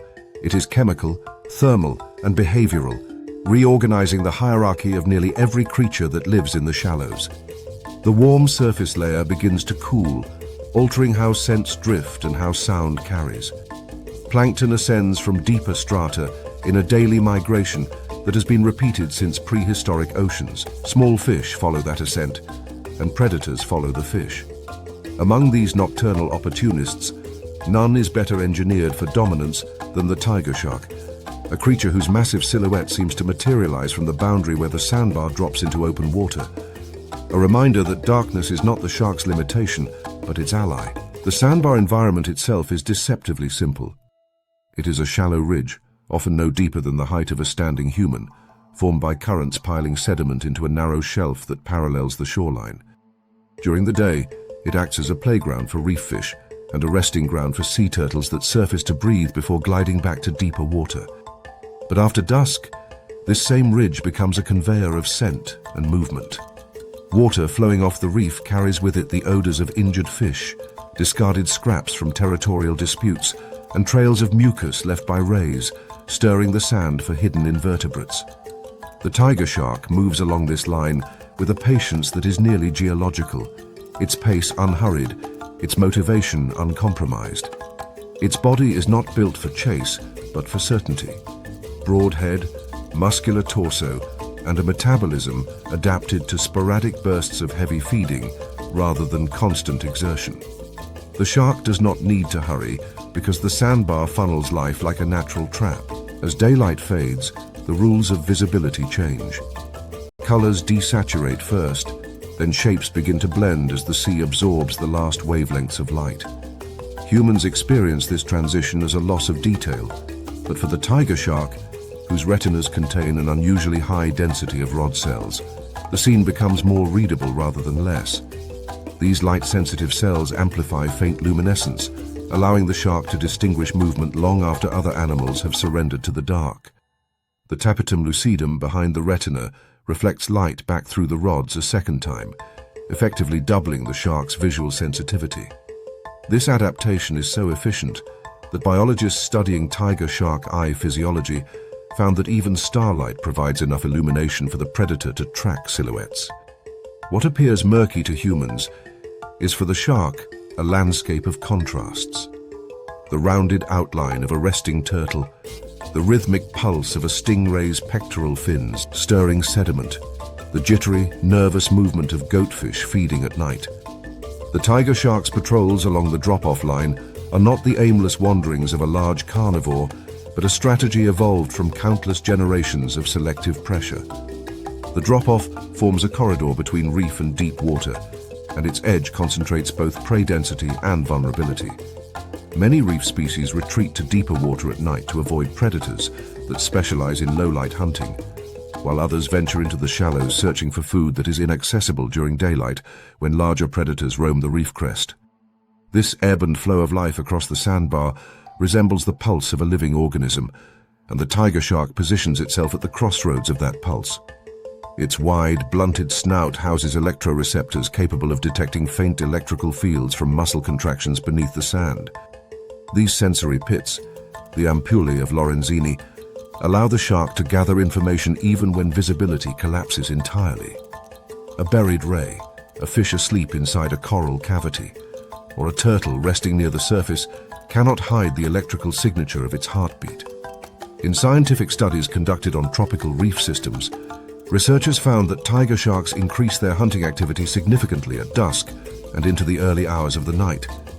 Tagging data revealed that the shark's horizontal movements become more linear during this time, meaning they follow repeated patrol routes like slow-moving sentinels. This predictable behavior is not monotony but precision. The shark knows exactly where prey density will rise as smaller animals make foraging runs along the sandbar. By traveling perpendicular to the reef face, the shark intersects traffic from both directions. This tactic mirrors terrestrial ambush predators that patrol along fence lines or riverbanks, exploiting the natural architecture of the landscape to maximize encounter rates. When a turtle appears, often rising for a breath before beginning its descent, the tiger shark is already within the critical distance needed for attack. In daylight, turtles rely on agility and awareness to detect an approaching shark. Their vision, attuned to bright open water, gives them a reasonable chance of escape. But at night, their reaction time is impaired and their silhouettes become stark against the faintly glowing surface layer.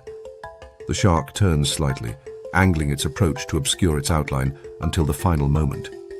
The attack is rarely a direct, high-speed charge.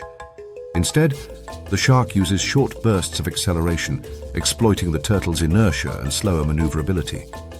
The turtle does not register danger until the shark's mass produces a soundless pressure wave, and by then, the outcome is nearly predetermined. Rays, another favored prey of tiger sharks, behave differently at night. Many species feed actively after sunset, sweeping the seabed for crustaceans. Their movements disturb sediment and create plumes that drift in the current, serving as unintentional beacons for any predator capable of interpreting water chemistry. Tiger sharks possess extraordinary olfactory organs, with internal surfaces folded to create an area of sensory tissue several times larger than their external nostrils would suggest.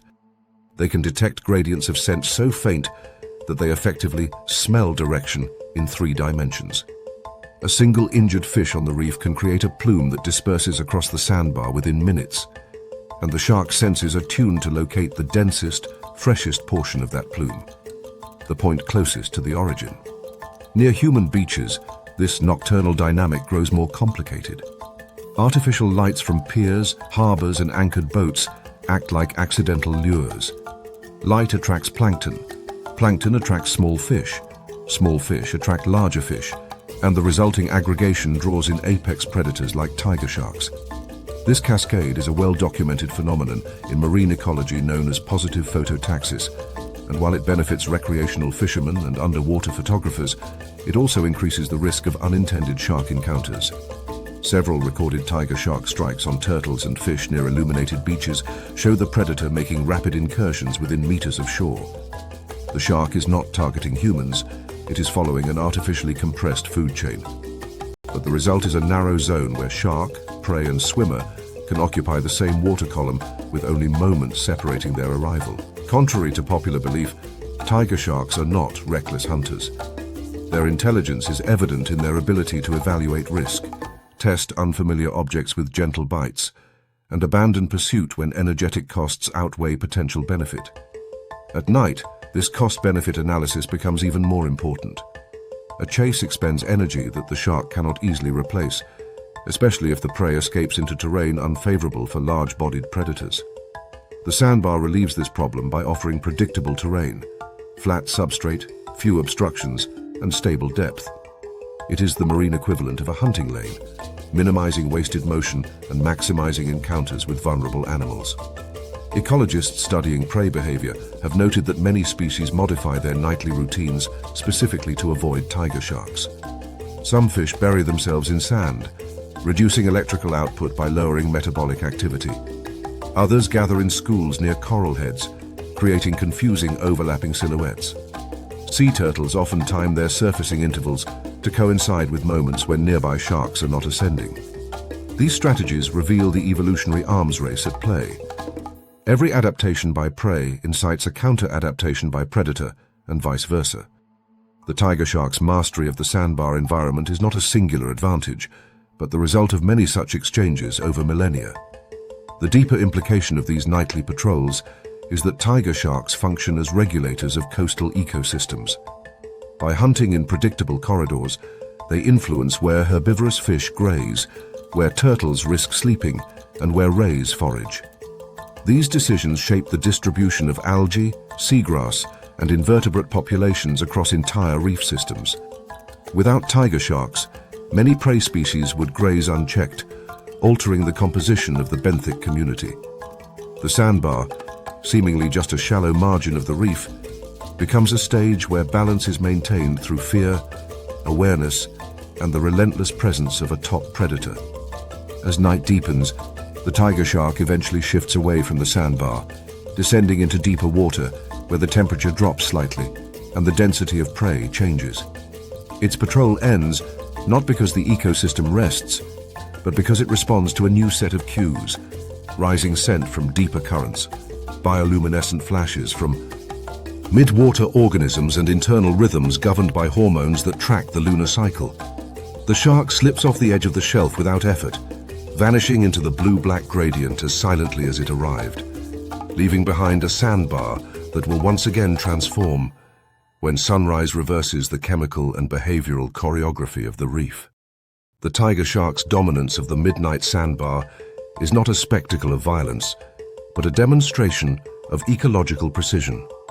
Every movement has purpose, every sensory adaptation finds relevance in low-light conditions, and every patrol is a negotiation between energy, opportunity, and the complex geometry of the shoreline.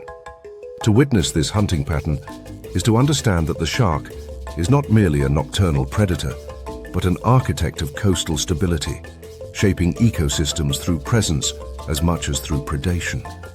The darkness does not conceal the shark, it completes it, turning the sandbar into a living corridor where evolution's most efficient strategies play out under the cover of night. Twilight along a temperate coastline feels nothing like the rapid darkness of the tropics. Here, dusk lingers, stretching itself thin across the sky as if unwilling to let go of daylight. The sun sinks behind cliffs or dunes, its final rays turning the swell into a metallic sheet that reflects more shadow than light.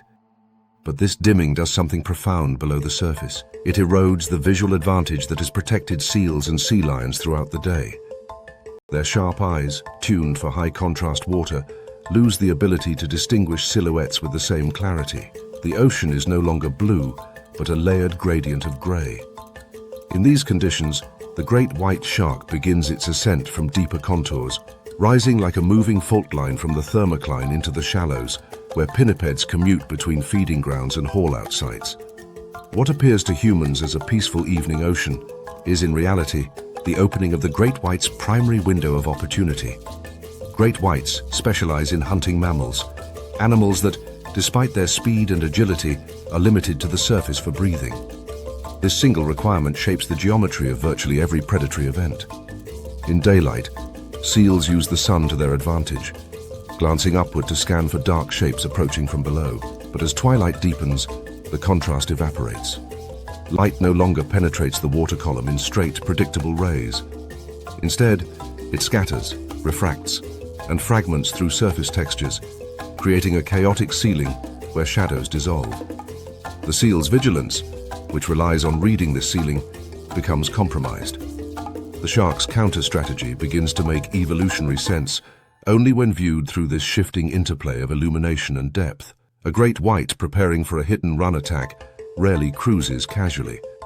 It maintains a position far below the seal's line of sight, sometimes as deep as a few dozen meters, where darkness and distance merge into visual immunity.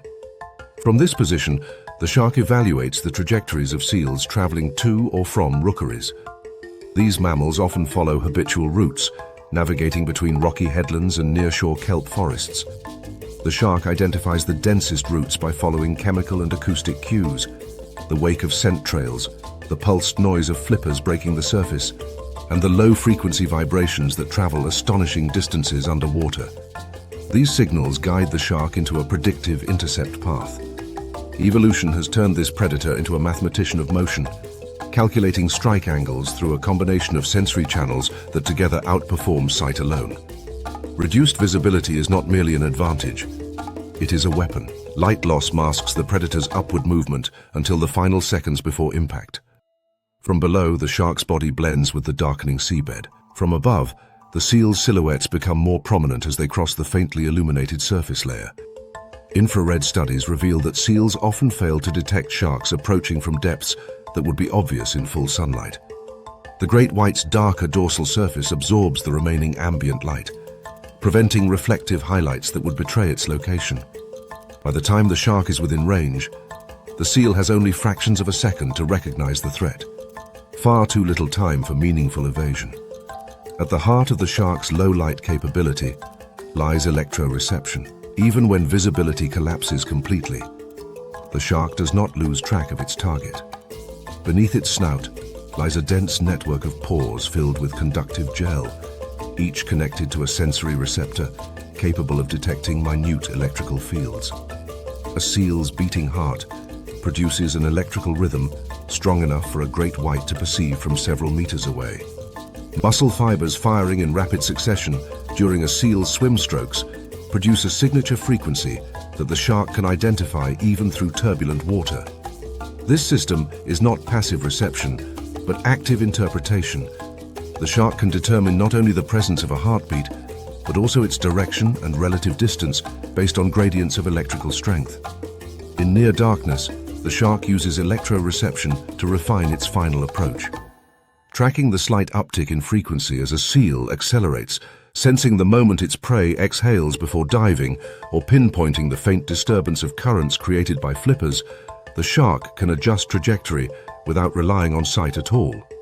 This sensory integration allows for precise timing during ambush attacks, enabling the shark to generate enough speed to breach the surface in a single burst.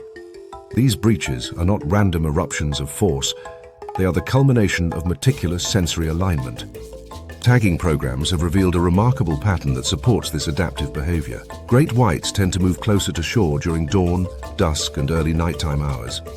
Data from acoustic receivers along several coasts show that individuals often enter shallow reef corridors or pass within a few dozen meters of beaches after sunset.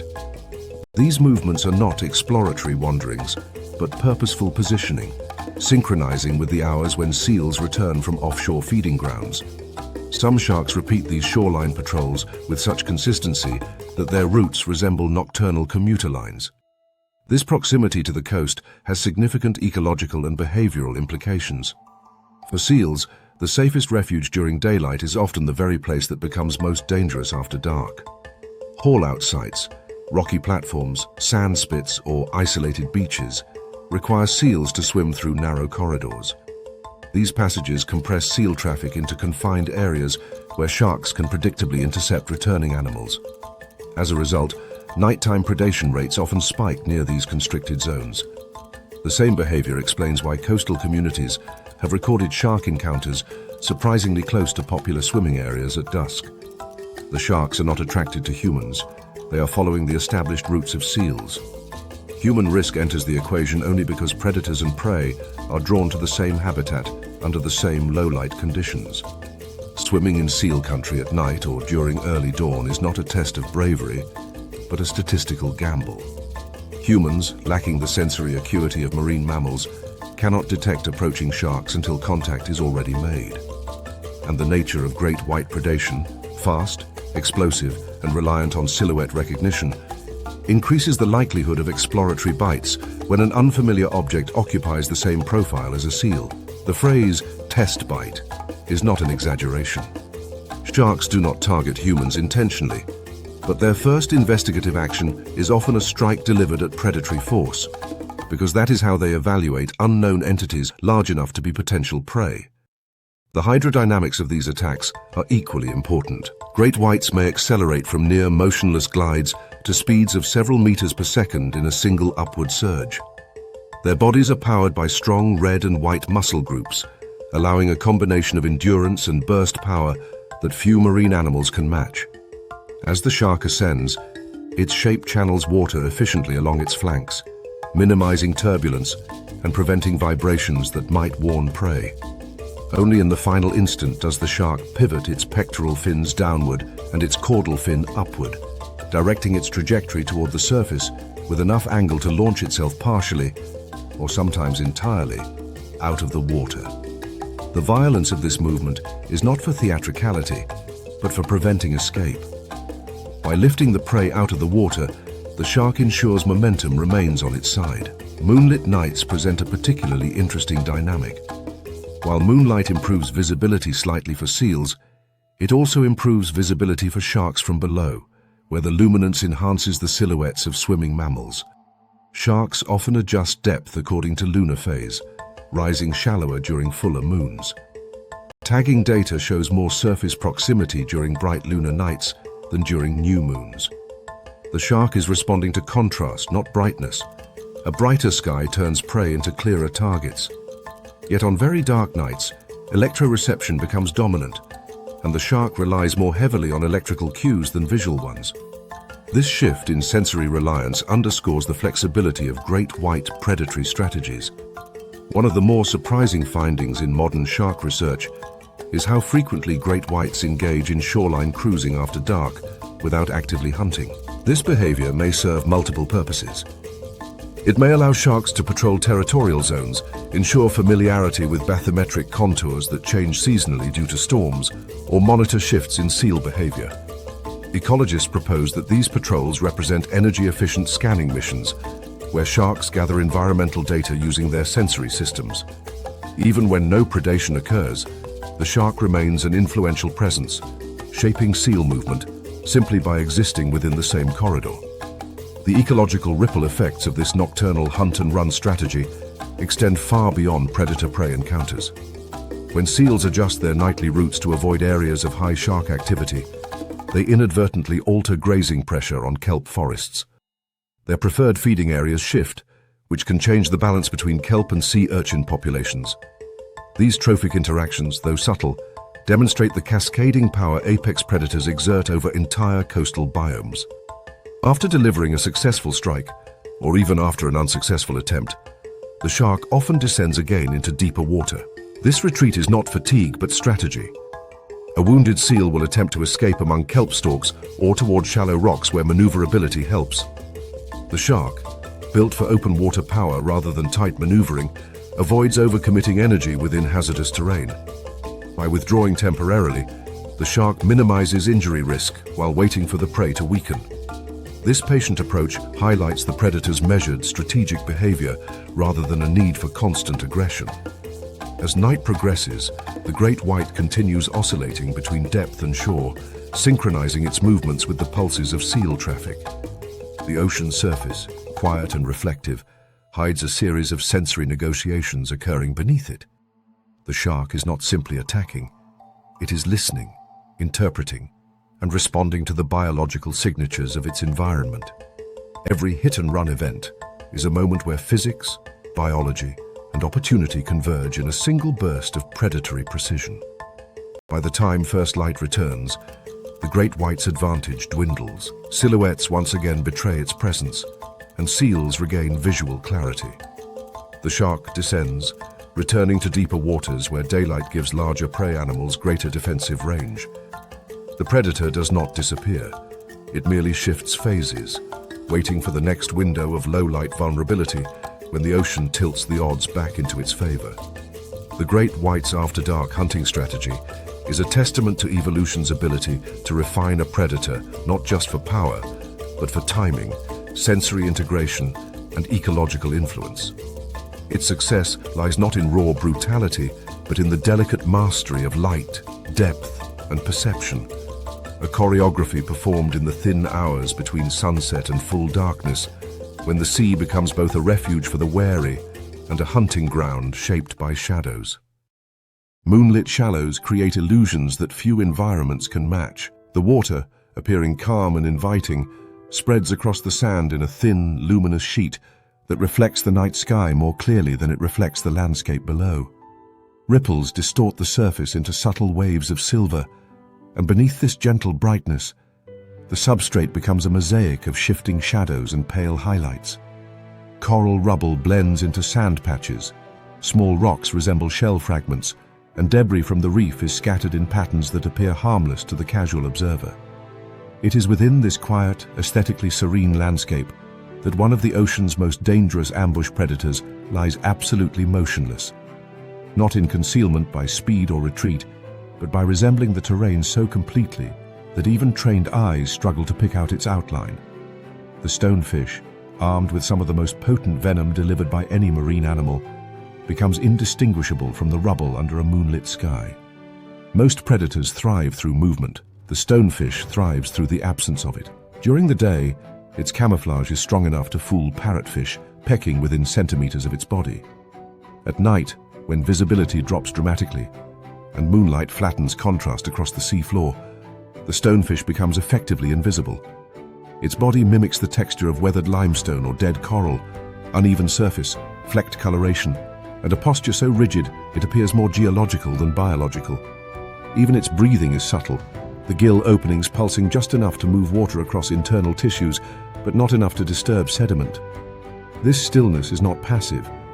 It is a refined evolutionary strategy that removes every clue prey or predators might use to identify living presence.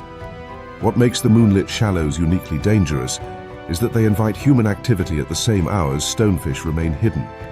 Late-night swimmers, lulled by warm air and soft surf, wade barefoot into ankle-deep water. Couples wander along tide pools illuminated by reflections. Fishermen cross sand flats to check traps or cast nets, trusting their knowledge of the terrain. But moonlight changes the physics of perception. Its broad wavelengths flatten shadows and exaggerate brightness, creating deceptive clarity. Rocks appear smoother than they are. Footsteps land in places that seem empty. The difference between sand, rubble, and a venomous fish becomes nearly impossible to distinguish. A stonefish resting in only a few centimeters of water can remain unseen until pressure is applied to its back, the exact pressure that triggers its defensive system. The spines of a stonefish are not offensive weapons. They are a last resort defense mechanism designed to react when something steps or bites down on the fish. Along its dorsal ridge lie needle-like structures connected to venom sacs. When compressed by force, such as a human foot, the spines puncture deeply, delivering venom into tissue. Unlike some predators that must bite to inject toxins, the stonefish's mechanism requires no intentional movement. The victim supplies the pressure that activates the weapon, making the stonefish fatal through the act of being stepped on. At night, when people walk without visual context, this becomes a perfect evolutionary trap. The predator does nothing, and disaster comes to it. Under moonlight, a single misstep can trigger immediate consequences. The stonefish does not lash out, but remains motionless even as the spines puncture flesh. The venom release is instantaneous. Within moments, pain radiates outward in waves described by victims as crushing, burning, or electric. The venom contains potent neurotoxins and cytotoxins designed to incapacitate large predators. It compromises nerve function, destroys tissue, and can disrupt cardiovascular processes. Fishermen who have suffered stings describe the sensation as one that overwhelms the capacity for coherent thought. The injury site swells, reddens, and throbs with increasing intensity. If left untreated, severe envenomation can lead to systemic effects such as paralysis, muscle breakdown, or, in extreme cases, death. The moonlit shallows, moments earlier a place of quiet beauty, transform into a crisis zone. Stonefish venom has evolved for defense rather than predation. The toxins cause such profound agony that would-be predators quickly learn to avoid similar shapes. This evolutionary pressure has shaped reef behavior for generations. Predatory fish such as rays, sharks, and moray eels rarely risk attacking stonefish. In turn, the stonefish's lack of fear allows it to occupy territory in which few ambush predators can maintain long-term stability. It remains in shallow pools, rubble patches, and sand flats, regardless of tidal changes. During nighttime low tides, it becomes even more dangerous to unsuspecting waders because water levels drop precisely to the depth at which feet touch the substrate. Even shallow breathing holes in sand flats may conceal a fully grown stonefish perfectly positioned for accidental contact. Although their danger to humans is well documented, stonefish do not seek interaction. They are surprisingly sedentary predators.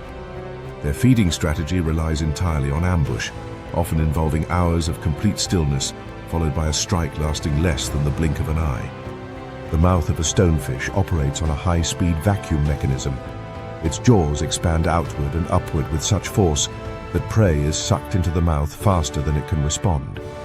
At night, under the blue-tinted glow of lunar reflection, the stonefish becomes a patient sentinel of the shallows, waiting for small fish or shrimp to drift close. When they pass within range, the stonefish does not chase but inhales them into darkness. This feeding, like its venom defense, occurs without any visible preparation.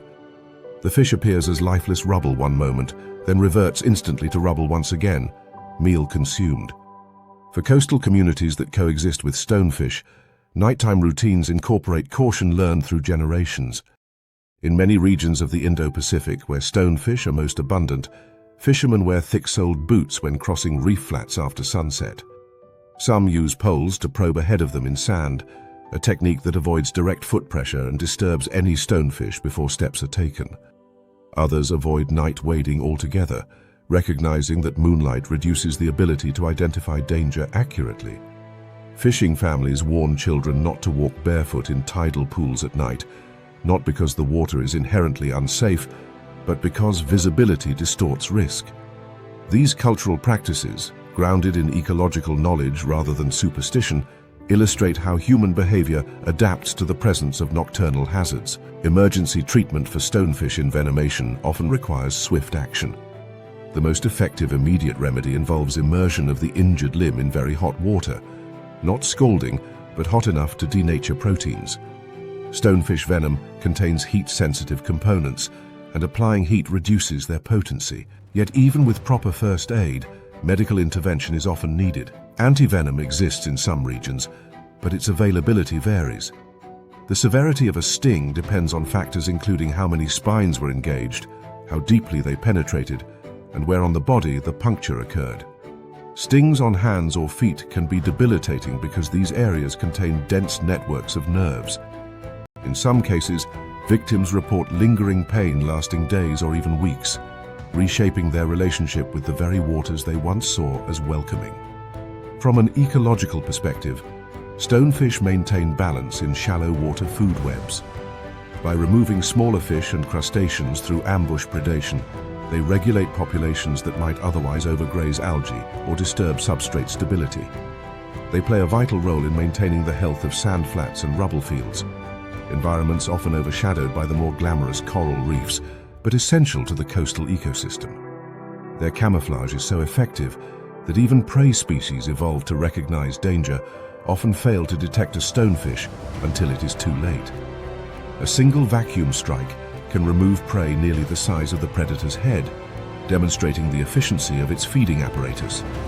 Moonlit shallows amplify the stonefish's strengths by reducing visual complexity. During daylight, fish may recognize subtle mismatches in its camouflage, a slightly raised ridge, a mismatched contrast pattern, or eyes that fail to blend perfectly with surrounding debris. But moonlight washes these details into uniform gradients. Shadows appear softer, highlights more diffuse. Stonefish coloration, mottled browns, grays, reds and creams, blends seamlessly into this low-contrast landscape. Even its dorsal spines, which might reflect faint glints of sunlight during the day, become nearly invisible under lunar illumination. For prey and humans alike, the fish becomes part of the seafloor. Divers who explore shallow reefs at night often encounter stonefish without realizing it. While shining torches on sand patches or rubble corners, they may pass within inches of one, unaware that their presence has been observed and ignored. Stonefish do not flee or react to lights unless directly threatened. Their indifference comes not from confidence, but from a survival strategy that outlasts disturbance. They remain because camouflage is their most reliable defense, and movement would betray the very advantage they rely on. As dawn approaches and moonlight fades, the shallows regain some of their familiar detail. Sand grains glimmer beneath the first hints of sunlight, and rocks regain definition. Human perception improves. But the danger does not vanish. Stonefish remain where they have always been. Their presence is constant, unchanged by light cycles, temperature shifts, or human activity. What changes is the human ability to recognize them, a fragile safeguard that moonlight erases.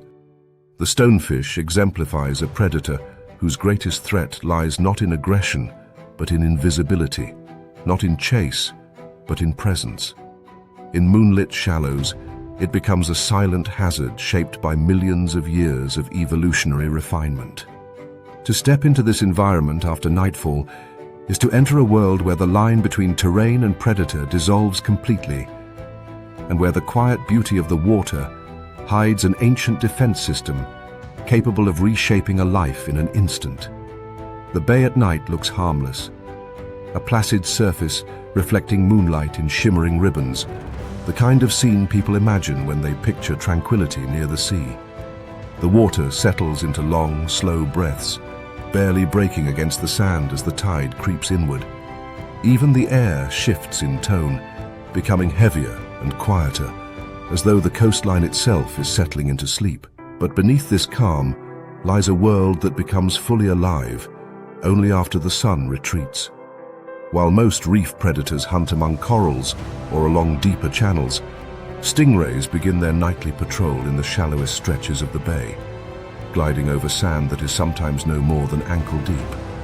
This thin water, often mistaken by humans as safe because of its clarity, becomes a feeding ground, an ambush corridor, and all too often a zone of accidental conflict between human feet and one of nature's most efficient defensive weapons.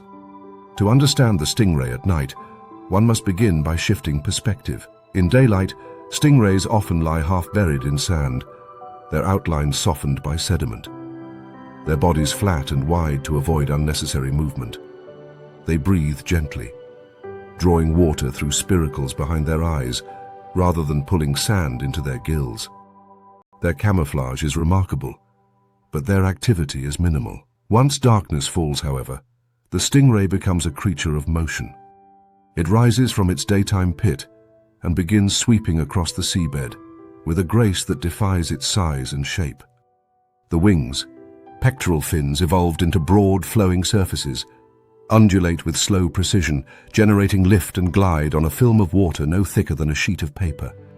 Each movement creates a gentle vacuum that lifts grains of sand and exposes hidden prey. Night foraging is not random wandering. Stingrays follow chemical gradients, subtle thermal differences, and acoustic cues that indicate life beneath the substrate. Worms leave microscopic traces of disturbed sand as they burrow. Clams emit faint pressure vibrations as they contract their shells.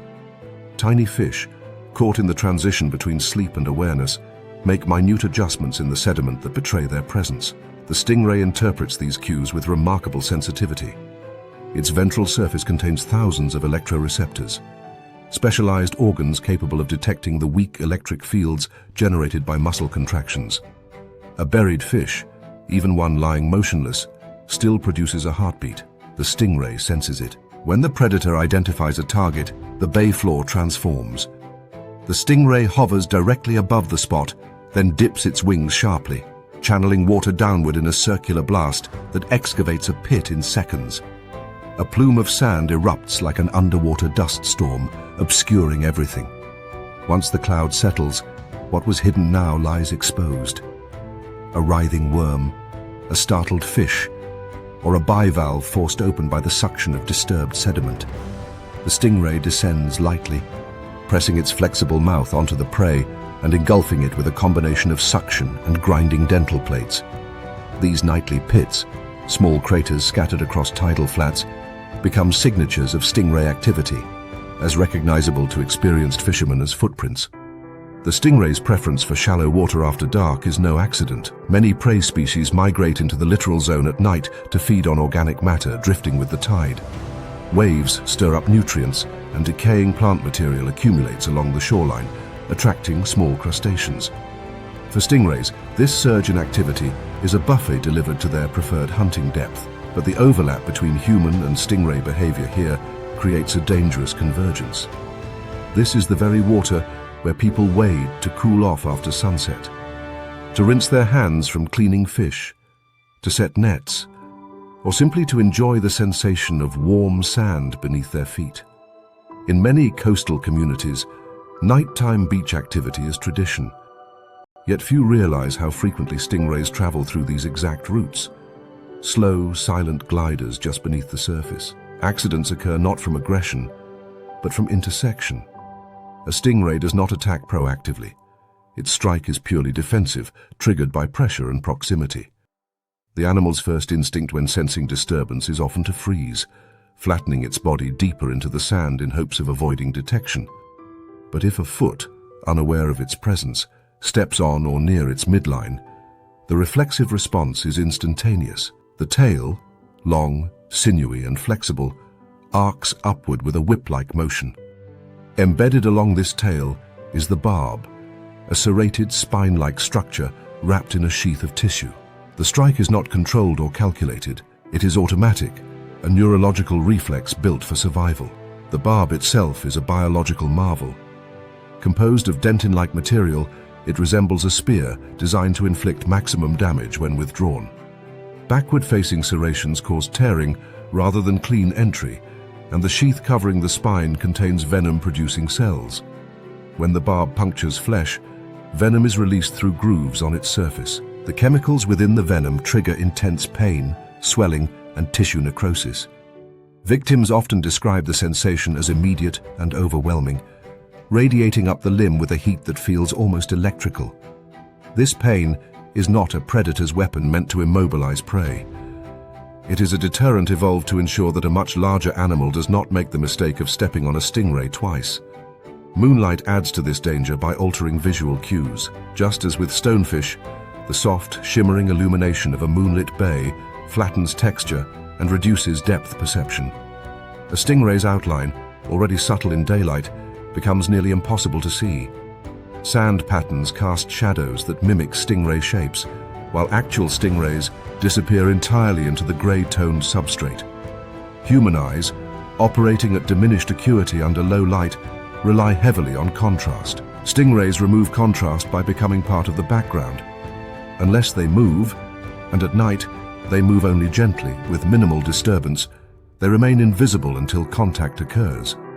For many fishermen, nighttime wading without heavy foot protection is unthinkable. Stories passed down through coastal generations recount the consequences of stepping onto a stingray. The pain alone can incapacitate a strong adult, leaving them unable to walk or return to shore without assistance. In remote regions where medical facilities are distant, envenomations become serious emergencies. Traditional responses developed long before modern medicine became accessible. Many communities recognize the role of heat in neutralizing venom, immersing the injured limb in very hot water to break down toxic proteins. Some use herbal treatments to dull pain or reduce swelling. But even with proper care, the wound left by a stingray barb can be deep, jagged, and prone to infection. Removing fragments of the spine requires skill, as the serrations make extraction difficult. Beyond human interaction, the stingray plays an integral ecological role in the bay. Its foraging pits churn sediment, releasing nutrients trapped beneath compacted layers.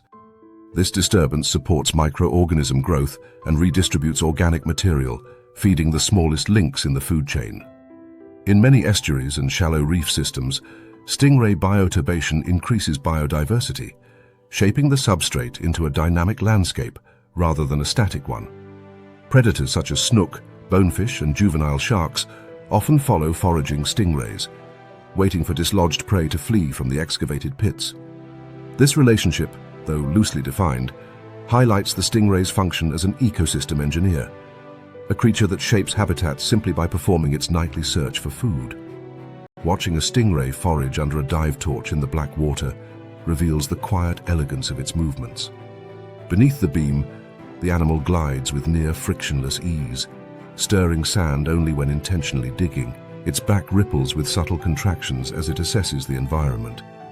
When it senses prey, the ray dips one wing, rotates its body slightly, and excavates a pit with the precision of a practiced artisan. The torchlight catches the soft edge of its spiracles opening and closing rhythmically, pulling water through the respiratory system without inhaling sand.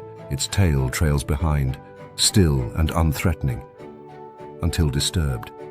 Divers who inadvertently corner stingrays at night learn quickly that retreat, not approach, is the safest strategy. A startled stingray may bolt, kicking up a cloud of sand, or it may pivot defensively. The reflex strike happens too fast for avoidance. Even experienced divers have difficulty predicting the arc of the tail. The barb can puncture wetsuits, and though venom delivery underwater is less concentrated due to immediate seawater exposure, the damage remains severe. While stingrays are not naturally aggressive, their defensive capability is unparalleled among shallow water species. As the night deepens, stingrays continue their patrols along the bay floor.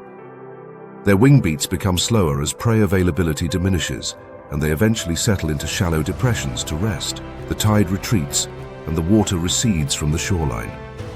By the time the first hints of dawn brighten the sky, stingrays have often moved farther offshore, away from the zone where human activity resumes with the new day. Morning beachgoers never notice the traces of the night's activity. The scattered pits, the faint clouding of sediment, the subtle trails left behind by gliding bodies.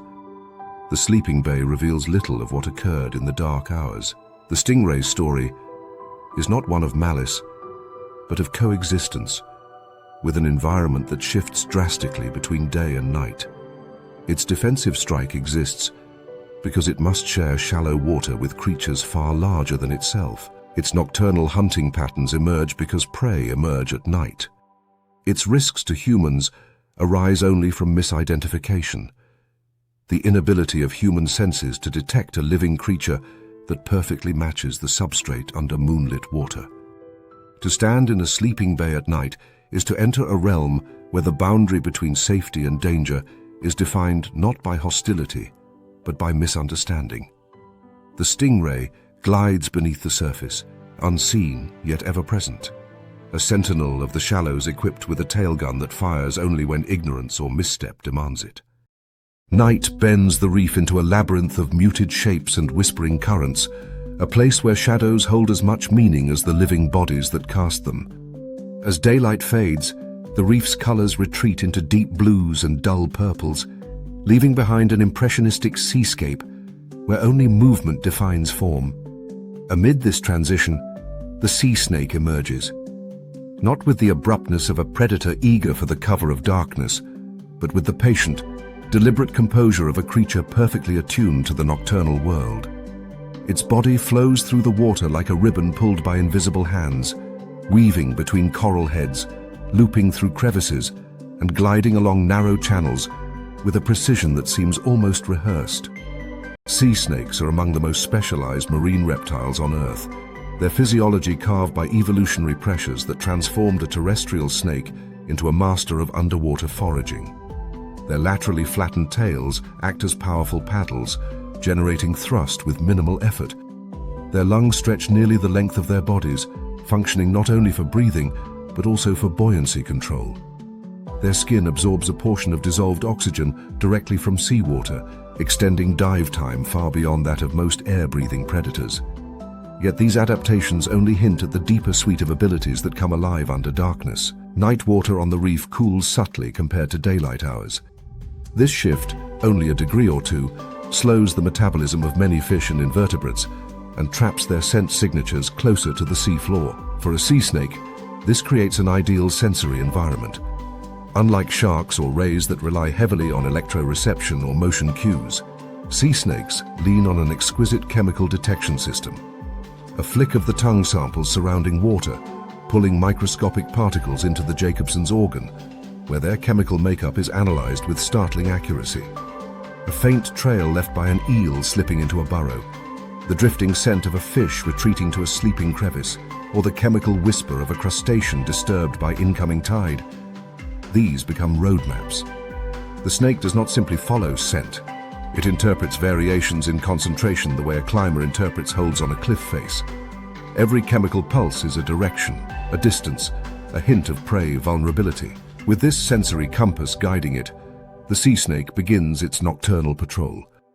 It swims close to the reef structure, its body hugging coral contours so tightly that at times it seems to become part of the architecture itself. Moving at angles fish cannot replicate, it slips vertically between coral towers, flattens into narrow crevices, and undulates along the underside of ledges where pockets of water remain still enough to preserve scent trails. When it tracks the chemical signature of an eel, the snake's movement becomes more focused. Moray eels, conger eels, and snake eels retreat to burrows at night, leaving behind a trail so faint that only a specialist predator like the sea snake can interpret its directionality. The snake approaches the eel's hiding place with deliberate stillness, positioning itself near the opening. Its narrow head pushes forward and its body contracts slightly, storing potential energy.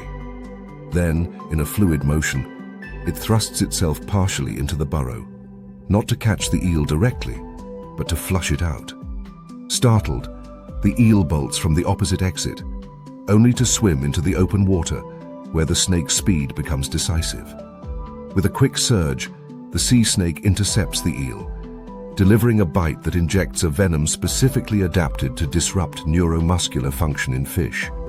The eel stiffens, its body taken by involuntary contractions, and the snake coils gently around it, not to constrict, but to control the prey's drifting movements as the venom finishes its work. This venom, one of the most potent produced by any marine animal, reflects the snake's need for efficiency. Underwater, prey must be incapacitated quickly to avoid attracting competitors or drifting into hazards.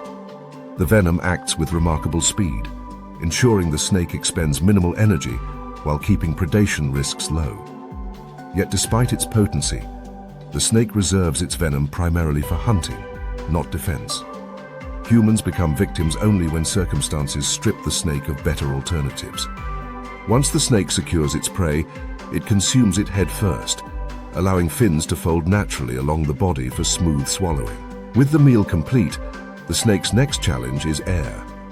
Although capable of absorbing some oxygen through its skin, it must occasionally surface for breath. This ascent is quiet, almost ghost-like. The snake drifts upward, moves its head into the air with barely a ripple, inhales, and then glides back to depth.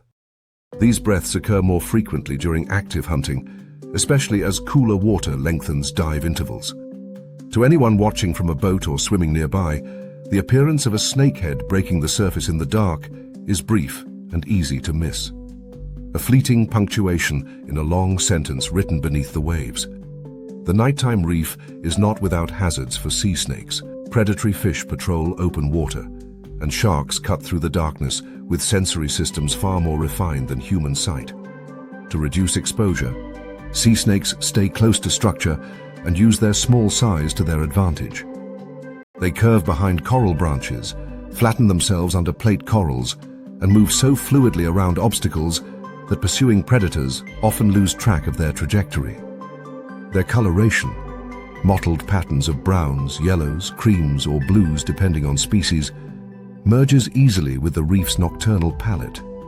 Even divers equipped with torches struggle to trace a sea snake's full body as it snakes through coral crevices. Where danger becomes significant is not in the snake's world, but in the overlap with ours. Humans entering the water at night do so with limited sensory input. Visibility is compromised, motion cues are distorted by artificial lights, and the natural caution exercised during daylight is often softened by the calm surface. When a sea snake feels trapped, grabbed, or stepped on, rare but possible in shallow reef flats or during night spearfishing, its defensive options narrow. A startled snake may coil reflexively around the object, not to strike, but to stabilize itself. Yet any attempt to remove it abruptly, especially by grabbing or shaking, can provoke a bite. Contrary to myth, sea snakes are not aggressive toward humans, nor do they seek confrontation. Their bites occur when a hand mistakenly picks them up, when fishing nets entangle them, or when a diver in low visibility mistakes them for an eel. In the dark, panic leads to poor reactions. A grabbed snake interprets this sudden restraint as lethal threat. Its bite, often delivered quickly and without hesitation, can inject venom that disrupts muscle function, leading to paralysis if untreated. The irony is that the snake typically conserves venom during defensive bites, yet even a minimal dose is potent. Fishermen in regions where sea snakes are common handle nets at night with heightened caution, using poles, gloves, or simply avoiding hauling nets until daylight. The snake's presence in the reef ecosystem, however, carries benefits. By preying on eels and small fish, sea snakes help regulate species that otherwise monopolize burrows or overconsume certain invertebrates. Their foraging patterns aerate small cavities, subtly shaping the microhabitats within coral structures. Their movements through narrow passages redistribute scents and disturb stagnant pockets of water, triggering subtle behavioral responses in nocturnal fish. Like many predators, their influence extends beyond the individuals they capture. As the night deepens, the temperature of the reef water drops further. Sea snakes, being ectothermic, adjust their activity in response. Cooler water slows their muscle contraction slightly, but also reduces prey mobility, creating a balanced trade-off. The snakes begin to patrol deeper sections of the reef, seeking crevices with more stable temperatures. Their bodies glide with almost effortless continuity, as though the water itself moves them. The reef, in its nocturnal quiet, becomes a maze through which the sea snake travels with intimate familiarity. Before dawn, the reef undergoes its subtle transformation. Colors begin to return, silhouettes gain definition, and small fish emerge cautiously from their sleeping crevices. Sea snakes retreat from open foraging grounds to sheltered spaces among coral, rubble, or rock ledges. Here they remain partially coiled, resting and digesting, letting their bodies absorb the warmth of the coming day. The reef's daytime inhabitants rarely realize how active these serpentine hunters had been just hours before. For those who enter the ocean, nighttime brings both fascination and risk. The calm surface hides a complex interplay of sensory ecology, predator-prey interactions, and survival decisions made in the dark. Among these decisions is the sea snake's near-constant effort to avoid conflict while pursuing its life-sustaining routines. Yet human misunderstanding, the assumption that calm water implies safety, sets the stage for unwanted encounters. Touch, entanglement, or trapping in the dark triggers the one scenario in which the sea snake's venom becomes catastrophic. The beauty of the nocturnal reef lies in its contrasts. Serenity and danger, silence and predation, stillness and motion. Sea snakes embody this duality. They drift through the black water with elegance, hunting precisely, navigating expertly, and surfacing discreetly for air. They illuminate the predator's role as both regulator and resident, a creature evolved to read the reef not as scenery, but as a dense web of signals and opportunities, invisible to most other animals. In the end, the sea snake's presence after dark is both a testament to evolutionary innovation and a reminder that the ocean's calmest hours conceal some of its most sophisticated hunters. Venom trails wind through the coral labyrinth, unseen but undeniable, marking the path of a reptile that has mastered the art of survival in a world defined by movement and shadow. When the sun slips beneath the horizon and the heat drains from the shoreline, the sea undergoes a subtle but profound transformation. The glassy surface of the bay becomes a mirror for the rising moon, reflecting pale silver across water that moments before shimmered with daylight turquoise. The waves soften, the winds calm, and the tide begins to pull inward with the slow persistence of breath. This shift is not just aesthetic. It is a cue written into the biology of countless marine animals. Among them is the box jellyfish, a hunter whose presence is most dangerous not when the water is turbulent or stormy, but when it looks gentle enough to invite a nighttime swim. Every calm bay carries a hidden risk when darkness falls, and the box jellyfish drifts through it with a quiet, deliberate purpose. Unlike the drifting medusae people imagine when they think of jellyfish, box jellies often behave more like active predators than passive drifters. Their bodies, pale, cube-shaped bells with tentacles trailing from each corner, move with a kind of slow assertiveness. With contracting and releasing motions, they pulse forward, maintaining direction rather than surrendering fully to currents. The simplicity of their form masks a complexity that surprises even marine biologists. Box jellies possess clusters of specialized eyes grouped in sensory structures called rhopalia. These eyes include not just simple light detectors, but image-forming lenses capable of distinguishing shapes, tracking environmental contrast, and even detecting the silhouettes of mangrove trees or the glow of coastal lights. At night, when bright points from buildings, docks, or distant boats pierce the darkness, box jellies register these signals and often move toward them. Their nighttime inshore movement is not random. River mouths, estuaries, and calm sandy bays create ideal hunting grounds after dusk. Freshwater inflow from rivers brings nutrient-rich runoff that attracts plankton, small fish, and juvenile crustaceans, the diet of many box jellyfish species. The falling tide and the cooling of the surface water create microcurrents that gently funnel prey toward the shallows. For the jellyfish, this creates a predictable corridor of food moving in and out of the bay, a corridor they have evolved to exploit with precision. As darkness deepens, box jellies ride these currents inward, their bells pulsing rhythmically, tentacles dangling like strands of fine wire beneath them, invisible even in clear water. The danger comes from the nature of those tentacles. Each one, thin as thread and nearly transparent, is studded with millions of microscopic nematocysts, stinging capsules that fire with astonishing force when triggered. Unlike many jellyfish that sting passively, box jellies possess venom designed for rapid, systemic immobilization. Their prey must be subdued instantly, as even a moment of struggle risks escape or damage to the jelly's delicate tissues. The venom acts directly on the cardiovascular system, shutting down heart function in small fish within seconds. The efficiency of this system is what makes box jellyfish encounters with humans so catastrophic. The venom does not scale gently. A tentacle brushing across a leg, a looping wrap around a swimmer's torso, or even several brief strands contacting unprotected skin can deliver enough toxin to overwhelm human heart and nerve function in minutes. Box jellies navigate through the bay, using far more information than simple current drift. Their eyes, distributed around their bell, allow them to monitor the direction of shorelines, the brightness of sky versus water, and the contrast created by obstacles such as pilings or rocks. They do not see like humans see. Instead, they detect edges, gradients, and vertical shapes well enough to keep themselves oriented. This visual capability prevents them from washing onto beaches or colliding with structures, and it helps them remain in zones where prey density is highest. Their behavior at night is shaped by a combination of sensory integration, light, currents, chemical cues, all culminating in slow, purposeful movement toward shallow areas where small fish settle into sleep states. These fish hover just above the sand or within the lower water column, making them easy targets for drifting tentacles. This complex hunting behavior is why calm, shallow bays become high-risk zones for night swimmers. A person entering waist-deep water may see nothing amiss. The surface appears smooth, the water feels warm, and moonlight gives the bay an inviting glow. But box jellies do not reveal themselves easily. Their bodies refract moonlight in such a way that they disappear against the shifting reflections on the water.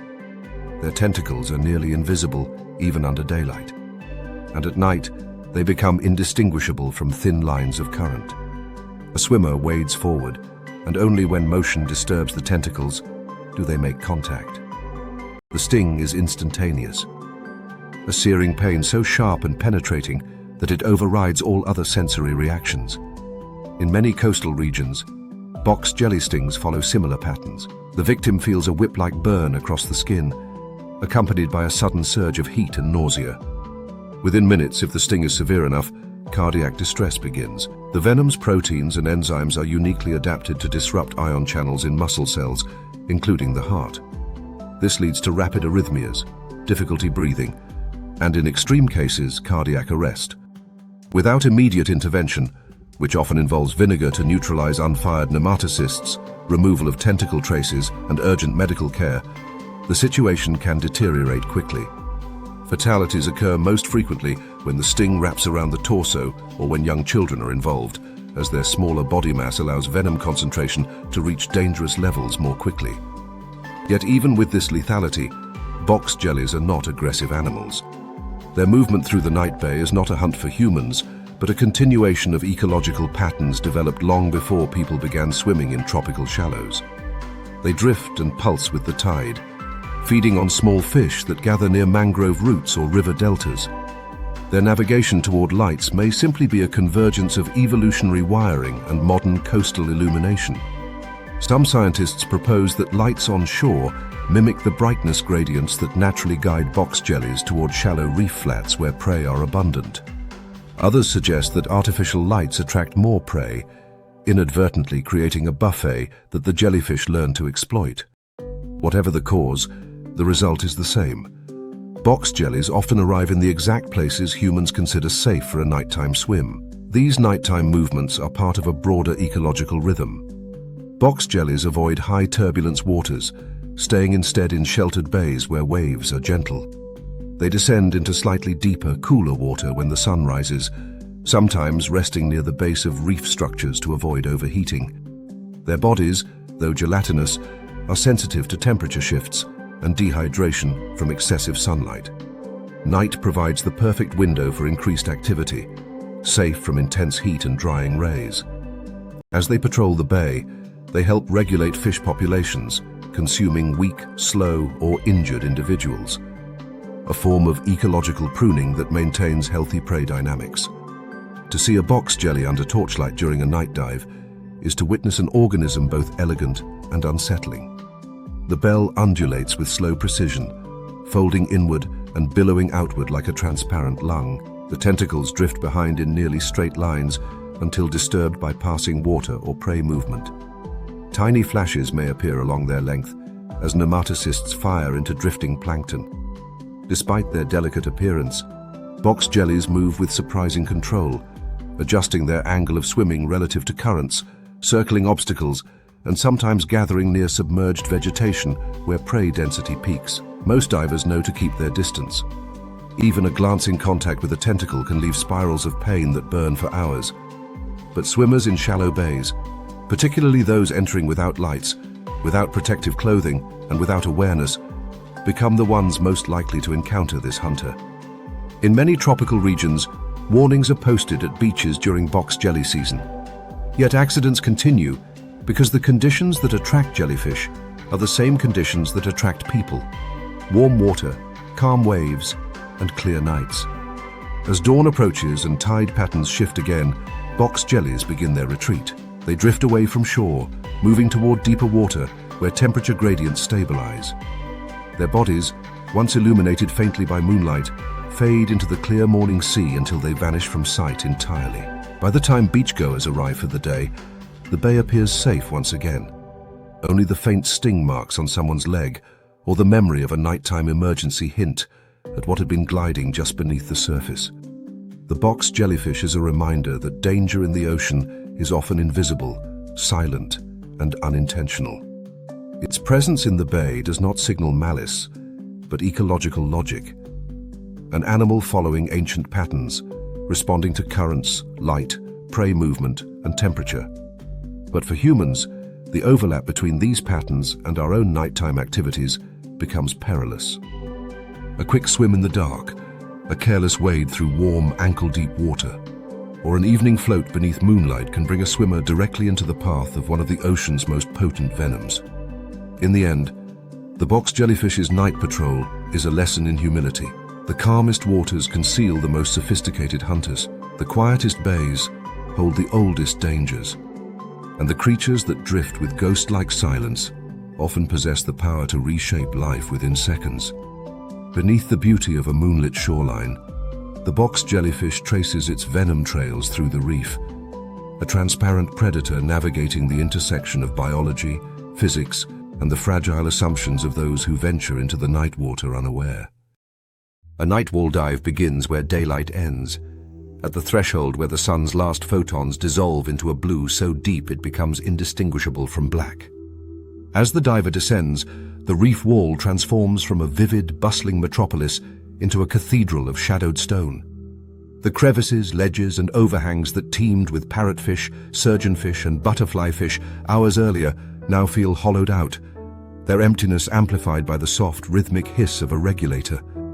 The beam of a dive torch becomes the only real source of illumination, cutting narrow cones of visibility through the darkness, like a searchlight probing the unknown.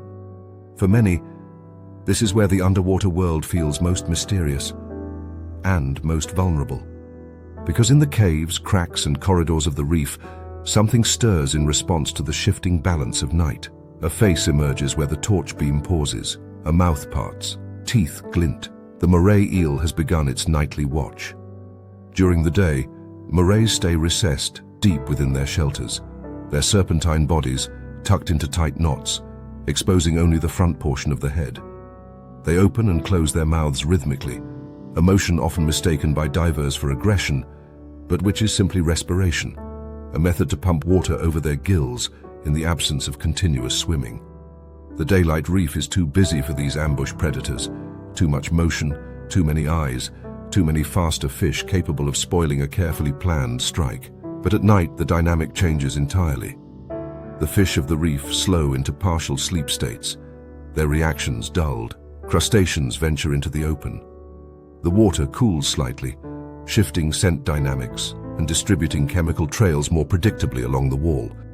And the moray, equipped with a sensory arsenal optimized for darkness and tight spaces, becomes one of the reef's most efficient predators. Rather than venturing far from their dens, morays often lean farther outward once darkness settles. Their long, muscular bodies remain partially coiled inside the crevice, anchoring them like living crossbows poised for release. Only their heads extend into the open water. This posture allows them to sample the passing currents for scent, their primary means of detecting prey. Morays possess an exceptionally acute sense of smell. Their tubular nostrils draw water inward in steady cycles, pulling chemical traces into sensory grooves capable of interpreting the faintest signature of fish oil, crustacean residue, or blood from wounded prey. Smell reveals what vision cannot. In the darkness of a night wall, where visibility collapses to arm's length, chemosensory information becomes a map. Stillness is not inactivity. The moray's lateral line, a row of hydrodynamic sensors running the length of its body, detects vibrations and water displacement with the sensitivity of a seismograph. A struggling shrimp flicking its tail 20 body lengths away, a sleeping fish making the tiny fin adjustments necessary for equilibrium, or the pressure wave of a small octopus slipping between rocks. Each sends a signature ripple through the water. The moray reads these signals the way a hunter interprets footprints. Its head pivots slightly, the mouth opens wider, the body tenses. For an animal with poor color vision and no need for long-range gaze, the reef's acoustic landscape becomes the primary hunting ground. This is where the torch beam becomes dangerously misleading. As divers scan the rock faces, they often illuminate the very opening in which a moray lies waiting. The eel does not retreat from light as some fish do.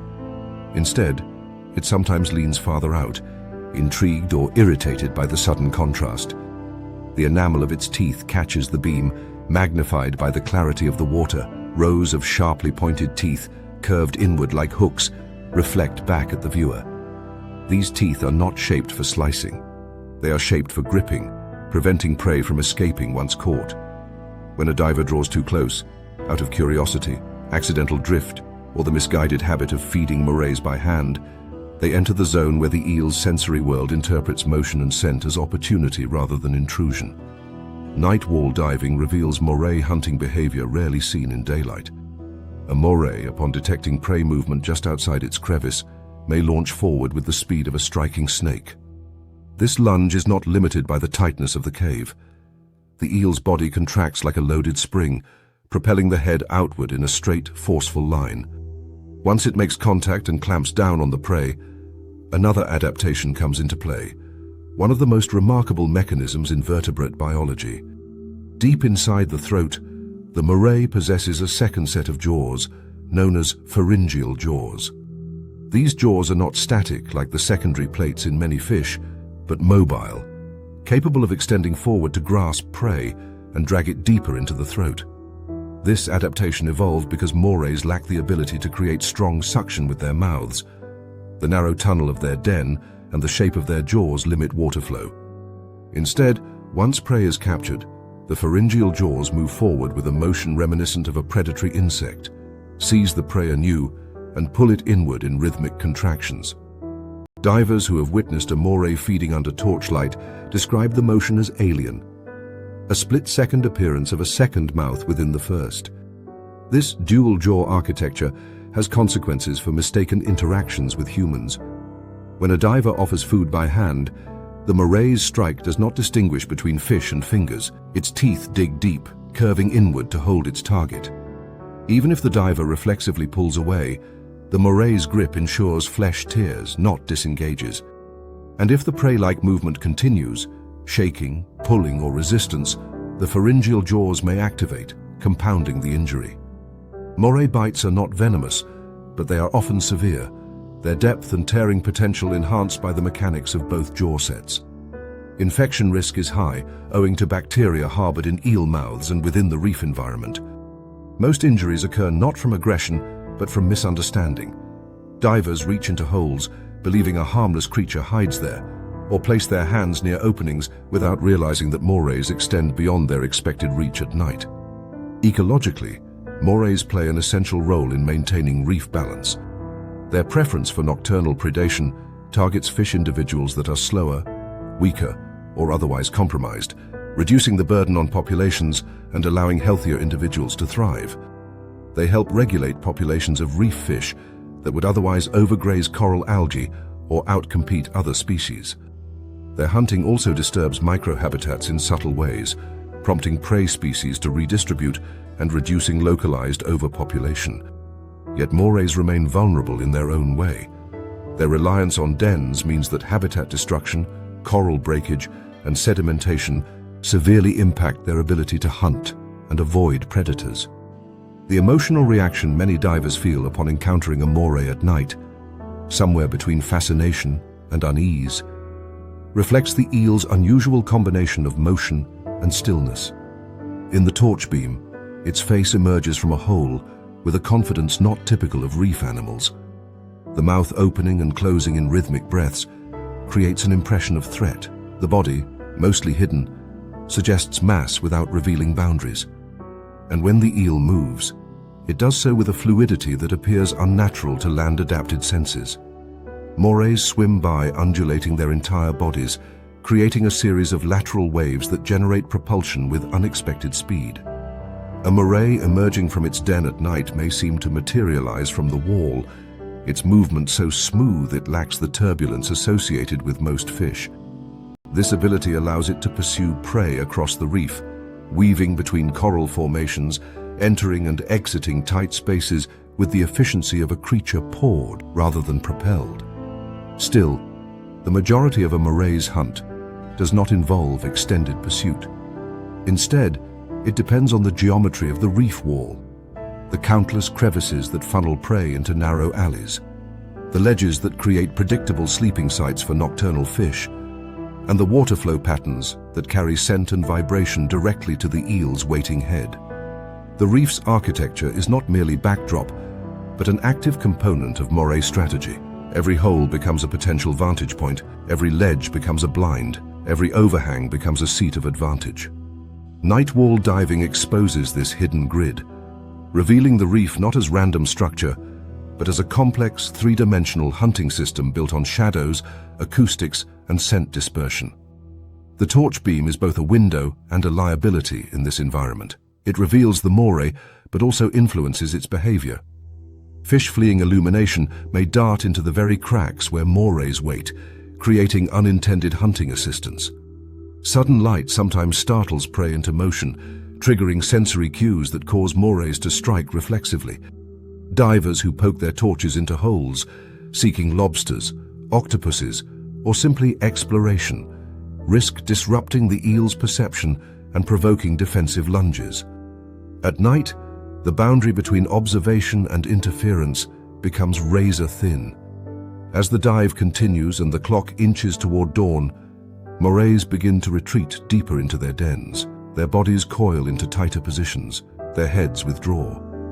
The reef wall, momentarily alive with faces watching from every cavity, slowly erases these expressions as the animals vanish into stone. The first hints of daylight creep down from the surface, reintroducing color to the reef. Small fish resume their daytime circuits.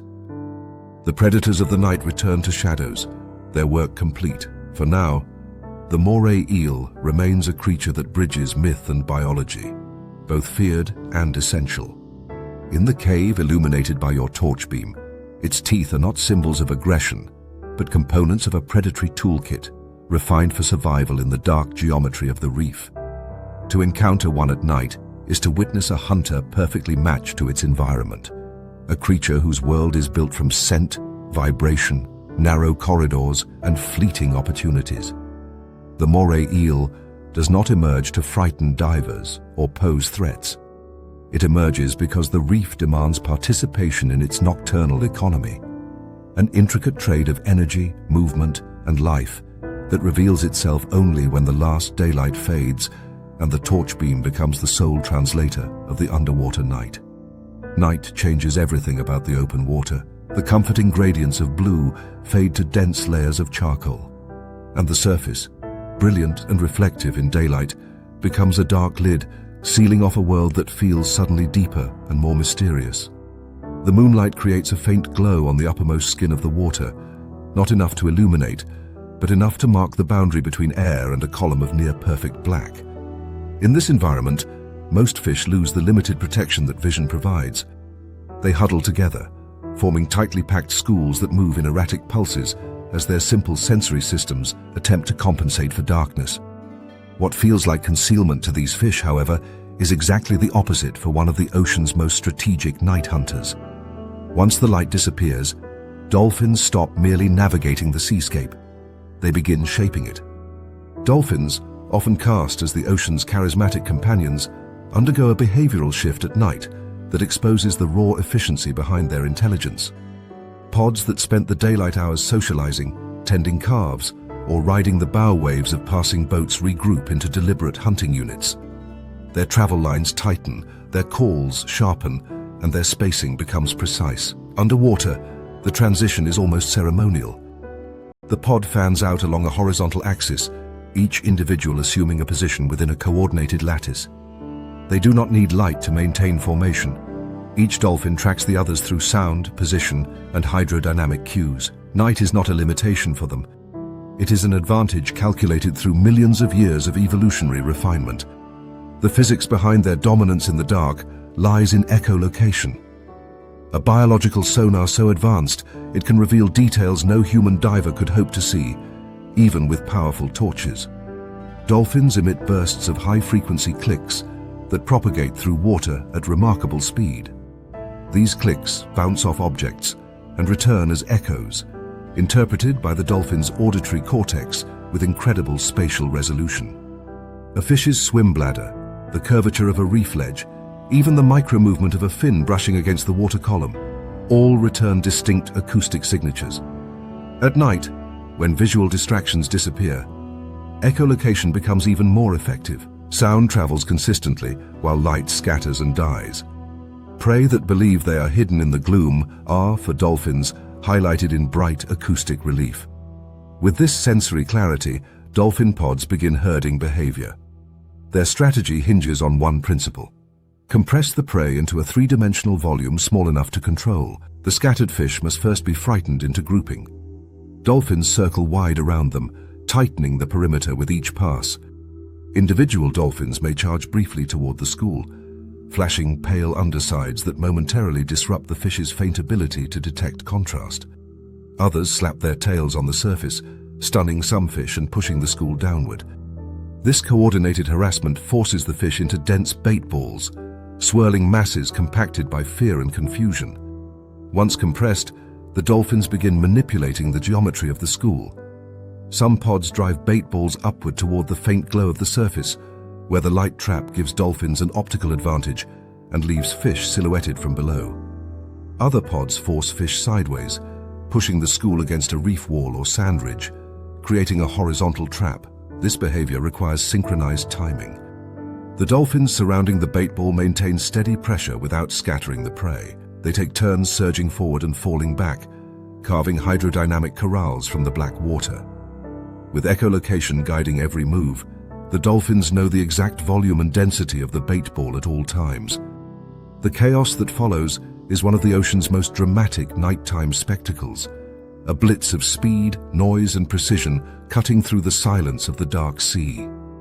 Dolphins charge into the bait ball with jaws snapping and bodies contorting through the frenzied mass. The water erupts into bursts of silver streaks as fish fling themselves in every direction, chased by high-pitched squeaks, rapid-fire clicks, and the deep thumps of bodies colliding with dense clusters of prey. Some fish leap clear out of the water, their silhouettes momentarily flashing across the moonlit surface before plunging back into the turmoil below. The dolphins rotate roles.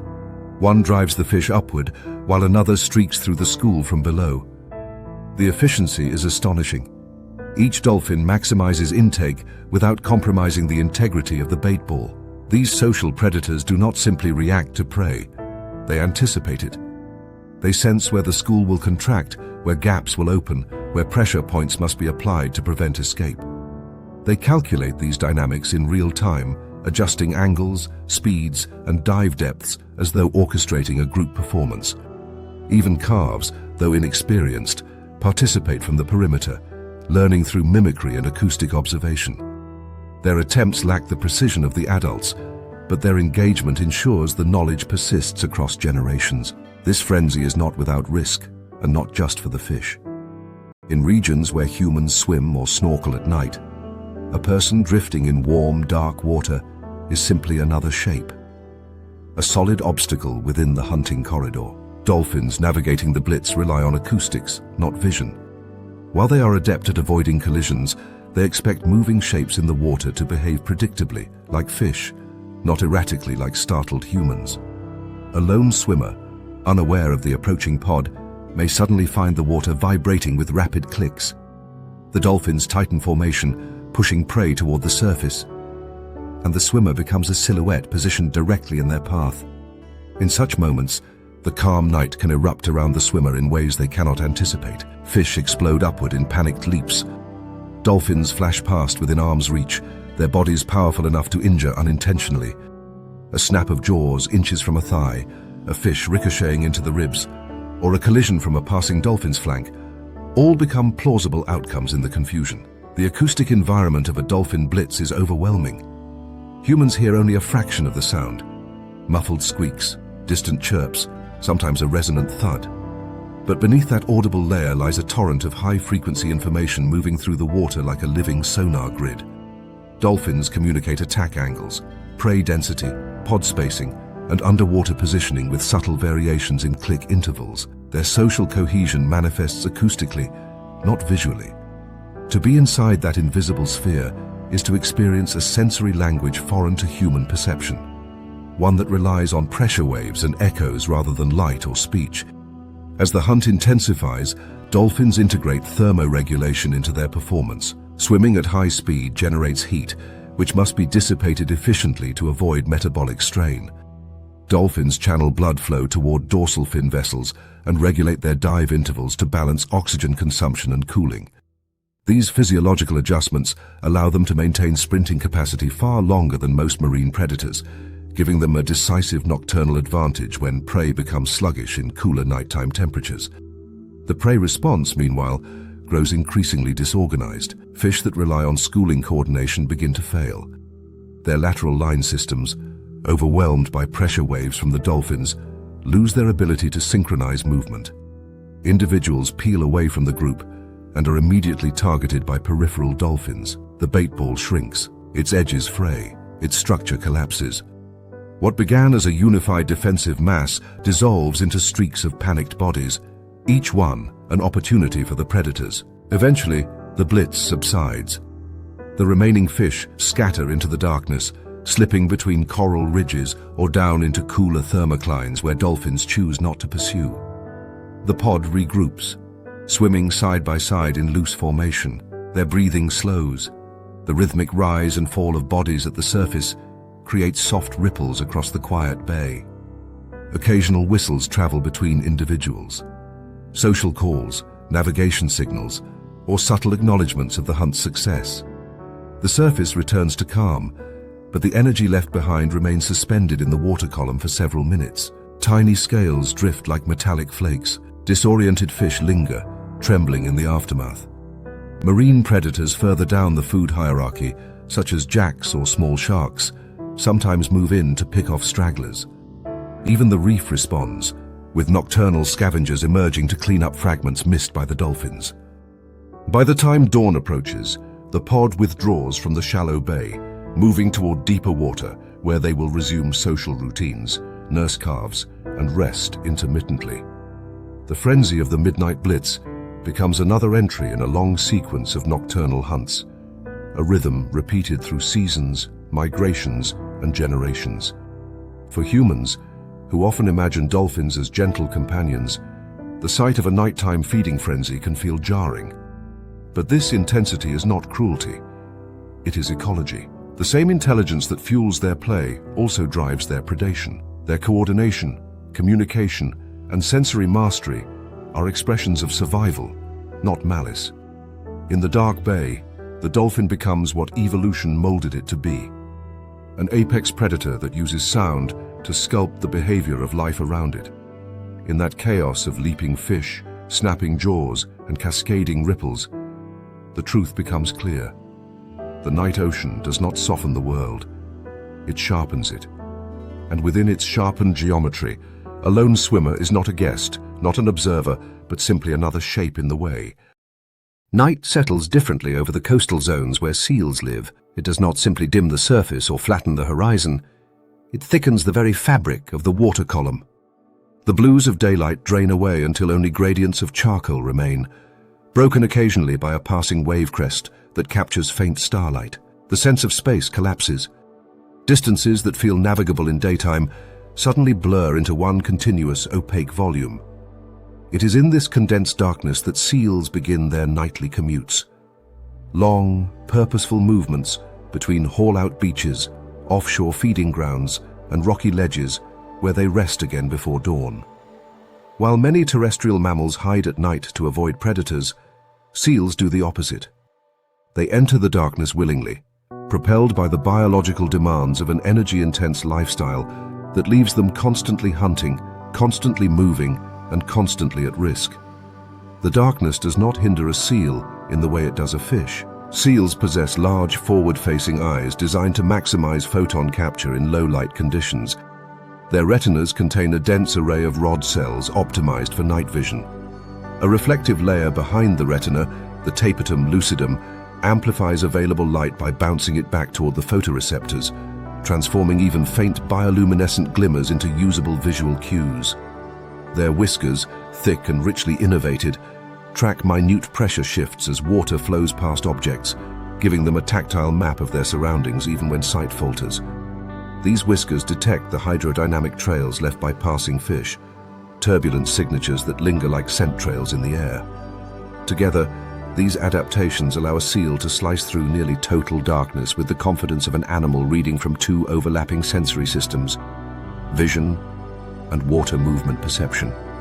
As they leave their haul-out sites, the seals move with an intention sharpened by routine. Their preferred prey, squid, schooling fish, pelagic crustaceans, exhibit pronounced nightly migrations.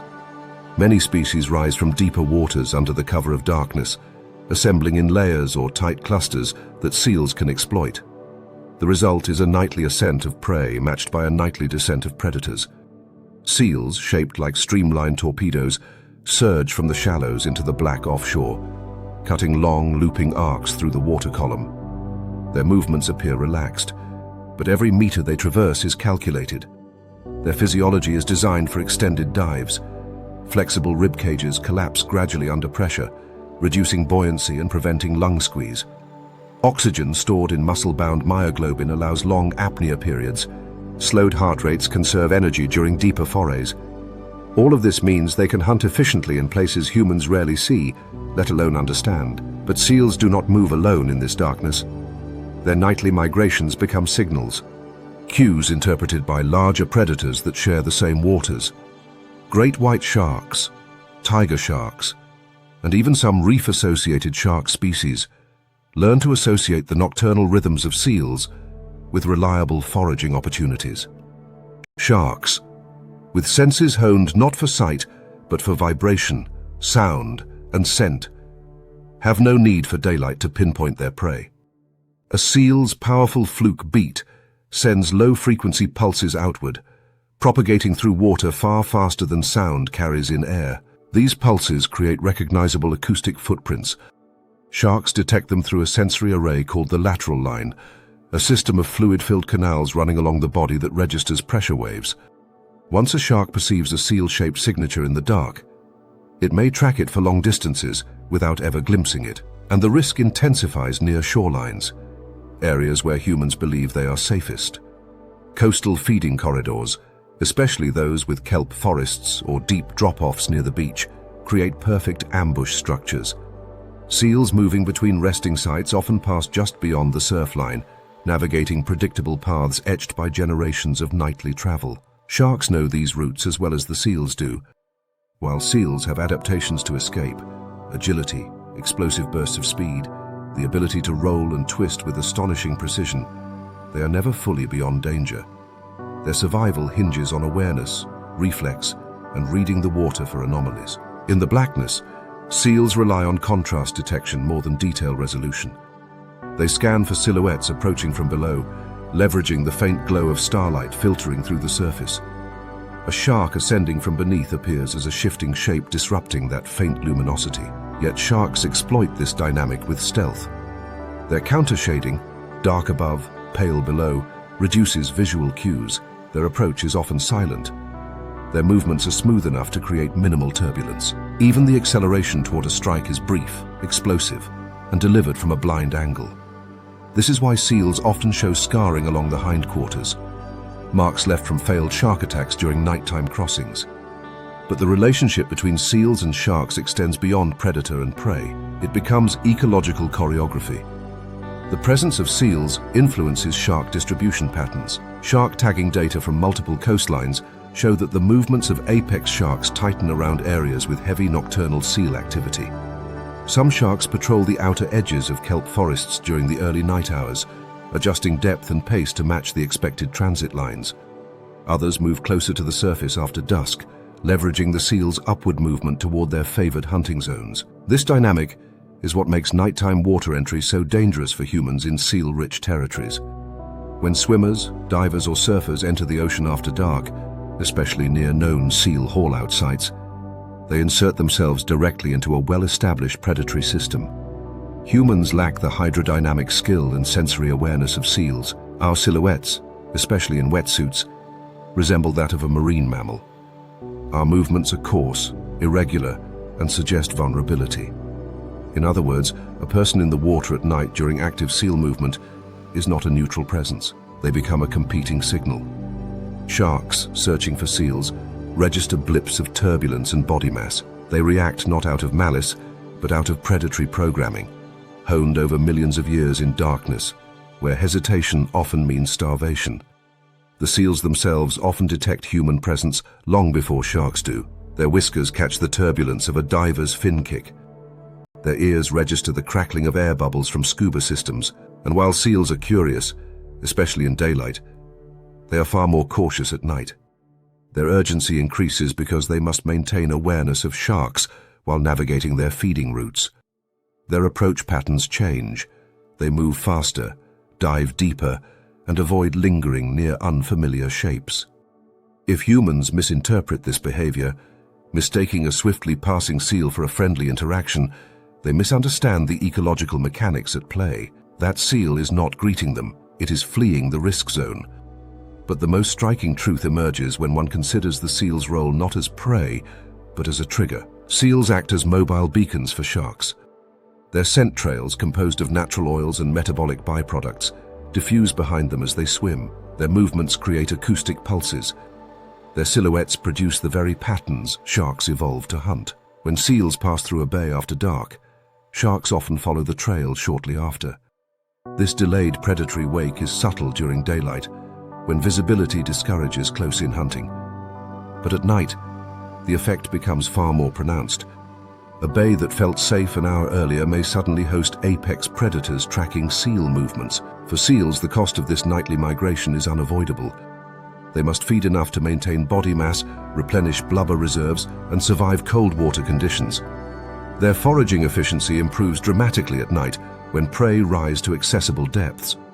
The energy gain outweighs the predation risk, making the nighttime commute a calculated necessity rather than a choice. Their physiology supports this gamble. Enhanced oxygen stores, rapid muscle recovery, and refined escape reflexes give them a fighting chance in the dark. Yet for humans, there is no such evolutionary safety net. We are not adapted to the rhythms of the nocturnal sea. We cannot detect ambush approaches from below. Our sensory limitations make us unaware of the acoustic signals that define seal movement and shark response. Entering dark water in seal country is not merely risky. It inserts us into a trophic exchange we cannot perceive or control. When seals launch themselves through the black water, moving with the fluid certainty of animals molded by both necessity and danger, they embody the raw mechanics of the coastal ecosystem. Their nightly journeys sustain countless predators, influence shoreline ecology, and shape the behavioral patterns of some of the ocean's most formidable hunters. They are navigators of darkness, threading through a landscape where survival is never guaranteed, but always pursued with precision. A human drifting in that same darkness is not an observer. They are a silhouette, one more shape in a sea of shapes, indistinguishable from the very animals sharks are built to detect. In the ecological logic of the nighttime coast, standing in the water with active seals is not just entering the risk zone, it is stepping directly into the buffet line. Night changes the architecture of the ocean in ways daylight never fully reveals. The bright gradients that carve the water column into blues and greens flatten into broad strokes of ink, and the surface becomes a reflective membrane separating two different universes, one lit by artificial lamps on boats and piers, the other shaped by the slow, rhythmic glow of plankton rising from the depths. In this darkness, everything that depends on the sun for guidance becomes briefly equalized. Shape, color, size, and distance all dissolve into silhouette. Yet something about the way a manta ray enters this scene makes it feel as though a new dimension has been added. Its shape glides into view not as an object, but as a shifting spatial boundary, a silent outline forming and dissolving around the concentrated storm of plankton illuminated by divers' lights. If the earlier chapters describe the ocean's night hunters as sharp, deliberate, and cunning, then the manta ray is the opposite, a drifting cathedral of movement that does not chase prey, but rather orchestrates the flow of life around itself. The plankton emerge first. At night, microscopic organisms ascend from deep layers to feed on even smaller drifting particles suspended near the surface.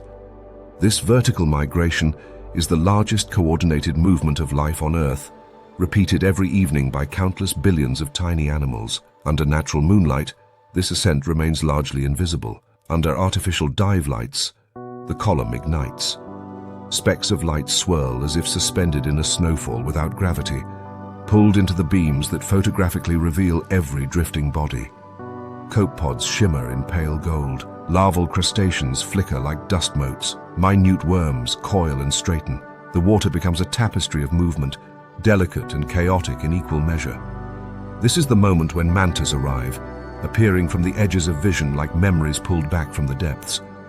Before the body becomes clear, the wingtips appear, long tapering arcs slicing through beams of light. They move without turbulence, cutting a path that seems too fluid to belong to cartilage and muscle. The first full pass is usually a wide circle, a careful inspection of the illuminated plankton storm. The manta assesses not individual prey, but density.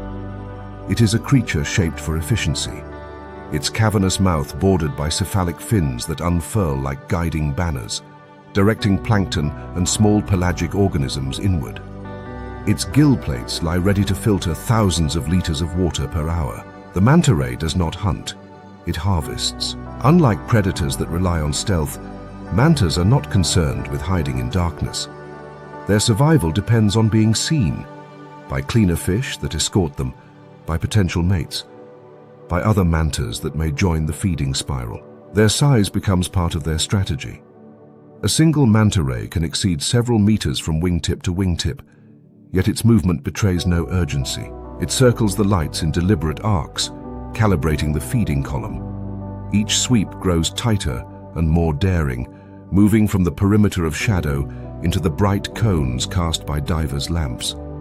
The contrast is otherworldly, an enormous silhouette gliding through particulate light, slipping between brightness and blackness, as if materializing from the water itself. The mechanics of their feeding dance rest on a fundamental principle of fluid motion. As the manta turns, the broad wings displace water in a smooth downward current. This downward push draws plankton-laden water into the space just ahead of the manta's mouth. The cephalic fins unfurl fully now, curling inward to form a funnel that channels the dense plankton field into the manta's oral cavity. It is a method as elegant as it is efficient, refined through millions of years of filter feeding evolution. Every pass through the illuminated column yields thousands of microscopic organisms, yet the manta does not appear hurried. The feeding is continuous, rhythmic, and almost ritualistic. Divers often describe the experience as serene, even spiritual. The sheer scale of the animal, the silent sweep of its wings, the gentle choreography around the lights, all create an atmosphere of calm. Yet this impression is deceptively narrow. The manta ray's presence is not the whole scene. It is the center of a much larger ecological event. While the manta feeds within the core of the plankton storm, the edges of the illuminated water begin to shift. Other species, far more cautious and opportunistic, approach the outer boundary of light. Small fish gather first, darting through the shadows to pick off stray plankton swept aside by the manta's passage. Their nervous movements attract mid-sized predators, needlefish, juvenile jacks, and small barracuda, which begin to orbit the lights just beyond the visual comfort zone of divers. The light not only concentrates plankton, but concentrates everything that feeds on plankton, and everything that feeds on those feeders. The night becomes a spiral of dependency, a stacked procession of species following the same resource gradient toward the illuminated column. At the outermost fringe, where the light fades into an unbroken curtain of black water, heavier shapes patrol. These are animals shaped not for filter feeding, but for predation. Sharks, usually reef-associated species like blacktips and whitetips, begin cruising slow loops around the feeding site. Their movements are patient, almost casual. They are not focused on the manta. Its size and shape provide no opportunity for easy attack, but on the smaller fish drawn in by the event. Their sensory systems detect the vibrations of feeding, the displacement of water as mantas sweep through the column, and the erratic signals of fish diving in and out of the light. Everything converges toward the feeding spectacle, forming a multi-layered food web compressed into a single pocket of ocean. Because manta rays feed on small organisms, many divers assume they anchor a gentle ecosystem, but gentle is not the same as safe. Anywhere the food chain compresses, risk intensifies. The plankton storm functions as a biological magnet, gathering organisms across multiple trophic levels. The manta ray may be the central figure, but the system around it is restless, shifting, and unpredictable. To the mantas, this is an efficient harvest. To sharks and barracuda, it is an opportunity. To humans, it is a threshold, one where beauty and danger overlap so seamlessly that it becomes difficult to distinguish one from the other. The manta continues its dance. It rises, dips, rolls slightly to one side to maximize filtration, then banks into another slow, precise turn. Every muscle in its body is tuned for this kind of maneuvering. The wings curve with subtle elasticity, altering flow patterns to maintain perfect glide. The enormous mouth widens further, the cephalic fins contracting and expanding like living airfoils. The manta swallows nothing whole. Instead, plankton-rich water passes across specialized gill rakers that trap microscopic organisms, while allowing cleansed water to exit behind the head. It is filtration on a grand scale, a mechanical miracle executed in silence. And yet, even here, the manta is vulnerable, not to predators, but to shifts in the plankton field itself. If currents change or lights move, the plankton column disperses, forcing the manta to relocate or widen its feeding circles. If too many fish crowd the area, the plankton density drops faster than the manta can replenish its intake. The animal must constantly adjust, reading the shifting distributions of prey. It is a dynamic equilibrium, a feeding strategy built on ongoing negotiation with moving water and fluctuating resources. At the periphery of the light field, shadowy shapes dart closer. Barracuda, sleek and patient, hold positions just beyond bright visibility. Their eyes reflect faint streaks of light as they track darting fish kicked outward by the manta's passing wing. Occasionally, one lunges forward in a silver flash, capturing a fish that strayed too far from the safety of the group. Beyond the barracuda, sharks make broader passes, sometimes entering the outer beam for a moment before fading back into the darkness. The atmosphere feels calm at the center, but at the margins the energy is taut and predatory. This duality, serenity in the core, tension at the edges, defines the manta ray's nighttime world. The animal itself brings no threat, but its presence summons the ecosystem around it into tight formation. It becomes a gravitational center, not through aggression, but through abundance.